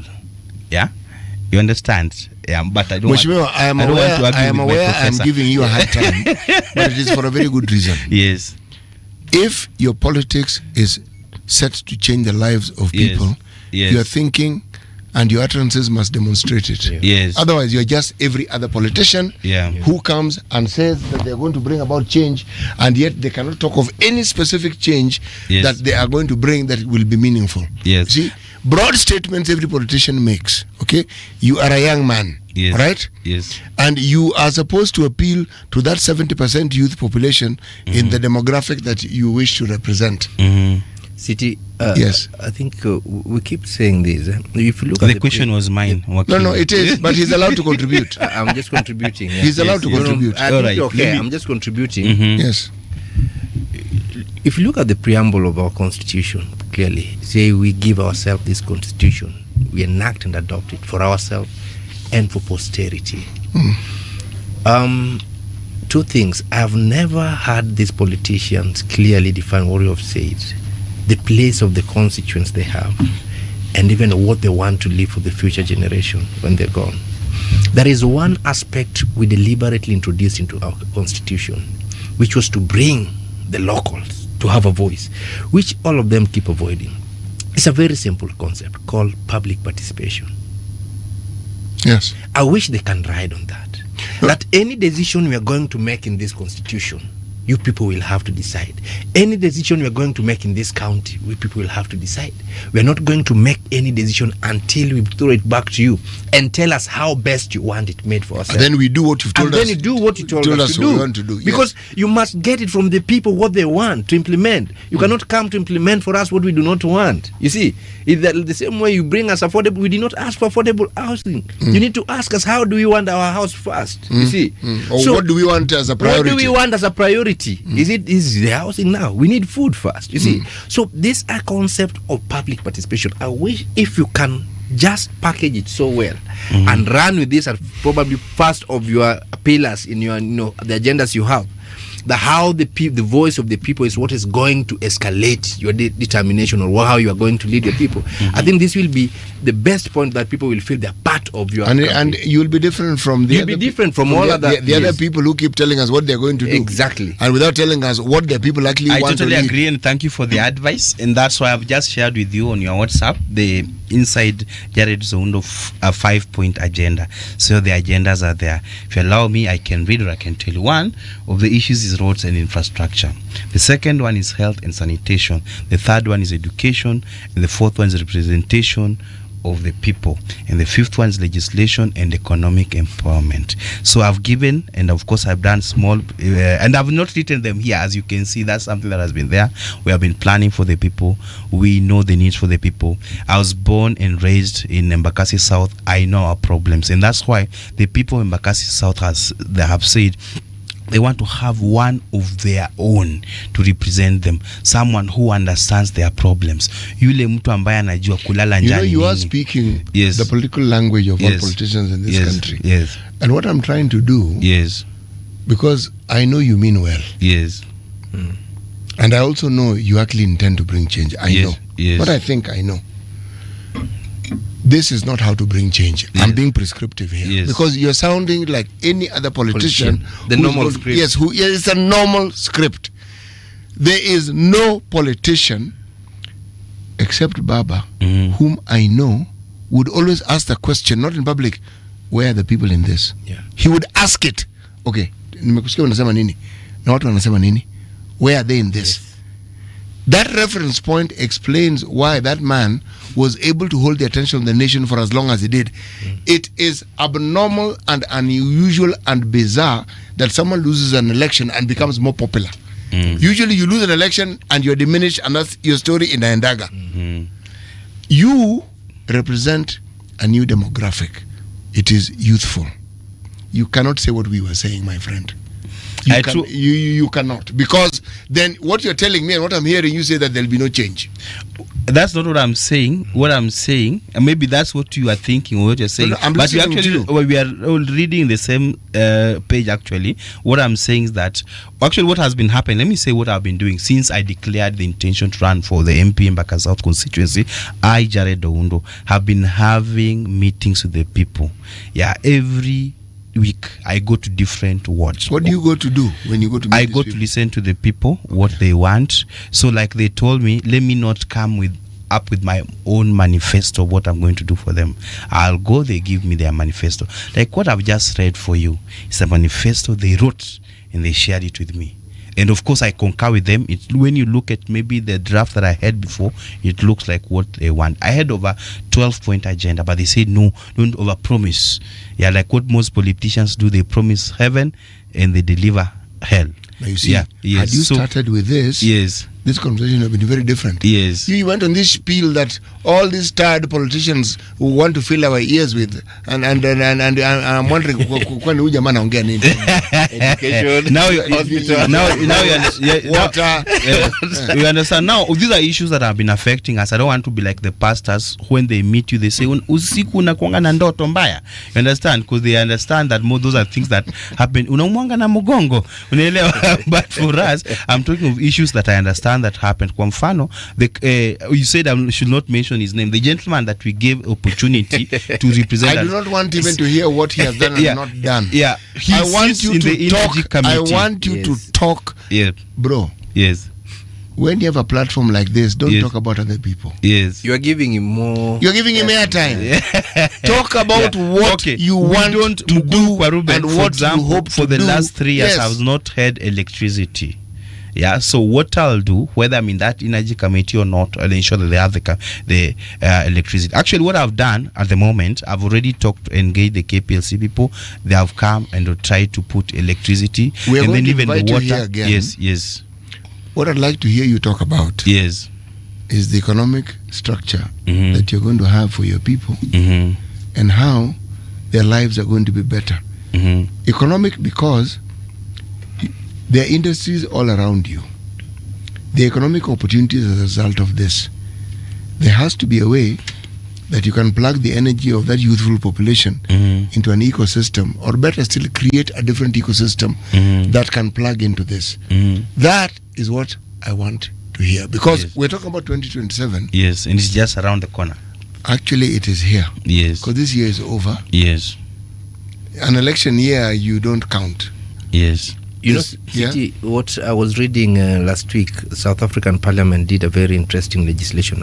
I wish you'd also write from that, where they sponsored a motion. Actually, it's now being passed as a legislation that all the industries in different provinces cannot employ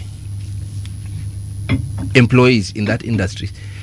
At least the people from that province must be 35% that forms that. You see, if you were to plug that with the people of Embakasi South and say, as you are all now to oversight, to legislate, one of the things you're going to do, number one, you're going to rally to ensure that all of the industries, you are going to sponsor a bill that demarcates the industry and where they are, that people who reside with that area, including the Embakasi South, must be given a priority. At least 25 or 35% of young people from there must work in those industries. You see, that one now you're starting to build, to give opportunity to young people. You're coming up with something brilliant that no any other MP has ever thought of working or coming up with. You might as well also come with the idea and say that now, because I'm taking over, and we know the court, the Supreme Court have declared the CDF to be unconstitutional. We saw Raila was saying that the CDF role should now disband completely, so that all the the money allocation goes directly to the county government to see that. I oppose that thinking completely, personally. Yeah, we are coming to it, but yes, I oppose it completely. But go on. Yes. So now that we know that is the position of the law, and most likely it may not be there, I also want to hear from him how then it's going to rally the ward representatives. The ward representatives. Him as the MP, how is he going to rally the ward representative to ensure that the agenda of legislating at the county level is aligned with the spirit of what the people want and the ideas that he wants for his people? You see, now he's not just leading himself along there, but he's tagging his leadership to the grassroots, to ensure that even the leaders who are the grassroots are aligned with the policy that the people have inspired him to lead. So that he's not holding that policy alone at the national government, but at the county here, the people are, the people who are leading at the county as the MCAs are not in tandem with what he wants. So how is also going to rally even the leadership at the county level, at the county level, to ensure that they are aligned with that, and how again you are going to provide policies that is going to create opportunity for your people at the county. I think this is something, if you have like a policy for the people at the constituency, this is something, even whether you leave the office, it will stay for posterity. And this is something which definitely will make you stand out from the Asante Wakili. Now I'll share with you videos of what I've said. What you have just said, I think you have read my manifesto. Maybe you have read what I've been doing, what I've been telling the people over and over again. So the people who work within the industries within Embakasi South are not from the Embakasi South, majority of them. So as you said, that I've jotted it down as a very good student. I'll be able to have it also introduced. I just wanted to, I've actually been talking to the industries that work around, the business owners, that have been urging them to employ people. I've actually helped a lot. What's your view on the NGCDF? If you are to ask me, I'll ask, let's have it again, at least for some 10 or 5 years, and see what we can do. Let's just restructure it a little bit and ensure that we professionalize it so that it doesn't become a tool that the members of parliament use as their own money. But even now, they can't use it as they see fit. They can try. They can definitely try. But it isn't like it was before, where the member of parliament actually had full control, could decide. No, it doesn't quite. Right now, it doesn't quite work. It still happens when something has been done. Yes. But it is not the absolute say that they had when CDF was under the member of parliament. Not quite. Yes, of course, there's a difference. There's a small difference, but we now need to improve it. There's a room for improvement. For instance, but for me, they still write their names and put their faces on the money. I don't think that we need is not theirs. That this bus. For me, I agree with totally the decision of the Supreme Court. We don't need the NGCDF. Why? We don't need it completely. Why? But it has done a lot, and if the NGCDF has been used as the ground, or a favor for MPs, to ride on a specific, where you feel like the people who who are aligned to you, the people who are going to benefit on this CDF, the people, we do not need a centralized way of also managing a fund in a county. Let me ask you, are we saying that just because we have thieving politicians, that a process that's supposed to benefit people is bad? Why can't we give it to the county? We should. The county is worse. The county is worse. No, then we oversight the county. The county should have their own. The MP should have their own, and they have different roles. Then we oversight the county. That is what the Constitution says. Yes. Havana. The Constitution says. When our Wakili will take you to that. If there's something that needs to be changed, it is that. But why did we devolve such functions? Okay, why do we have the MP then? What's the role of the MP? Yes, it should not just be about talking. It should also be involved in development. Devolution. So are you saying that devolution just ends with the county government? You see, City, what we need to do is this. As we come to a close, by the way, we've come to the end. What we need to do is this. Let us be proactive in ensuring that we support the structures and we hold people accountable to what the law said. We cannot say that we have a constitution that devolve function and we still say, no, let's hold this one because we don't trust the county. Then what time now will we start holding them accountable? This is the time now to go full hands and ensure this governor is corrupt. We gave you, this is the money. Make CDF legal. Yes. Yeah, we are going to do that when one of the bills we are going to deal with is to ensure that CDF is legal. CDF is there to help people. I think he has an issue with his area MP. Yeah, maybe he has not gotten his check. But if I'm given opportunity, Mbubi, if you give me 30 seconds so that I close. 10 seconds. If I'm given an opportunity to serve the people of Embakasi South, I'm going to ensure that I change their lives. Anything that I am going to do as Jared Onde, MP Embakasi South, I'll ensure that I sit down with them so that I do what they want, not what I think should be done. Jared, we shall invite you back here. Asante. But not to campaign. Yes. Let's talk issues. Campaign bado ijaanza. Tulikuwa tuongelee mambo ya ODM, umecampaign. Haujauliza swali ya ODM. But it is okay. According to the invitation, I didn't say it. We said ODM at 20. We were to look at the future of the political parties. Anyway. Hata ukitaka to discuss leo usiku, nitapostpone nje yangu ya kwenda Mombasa. Hapa. Yes. Calm down. Yes. Usijali. Yes. Nafasi nitakupatia tena. Yes. Sindio? Wakili ndiye aliharibu time yetu. But usimuite tena huyu. You know what, guys? Here's the news with Winnie Maganga. See you on Monday bright and early.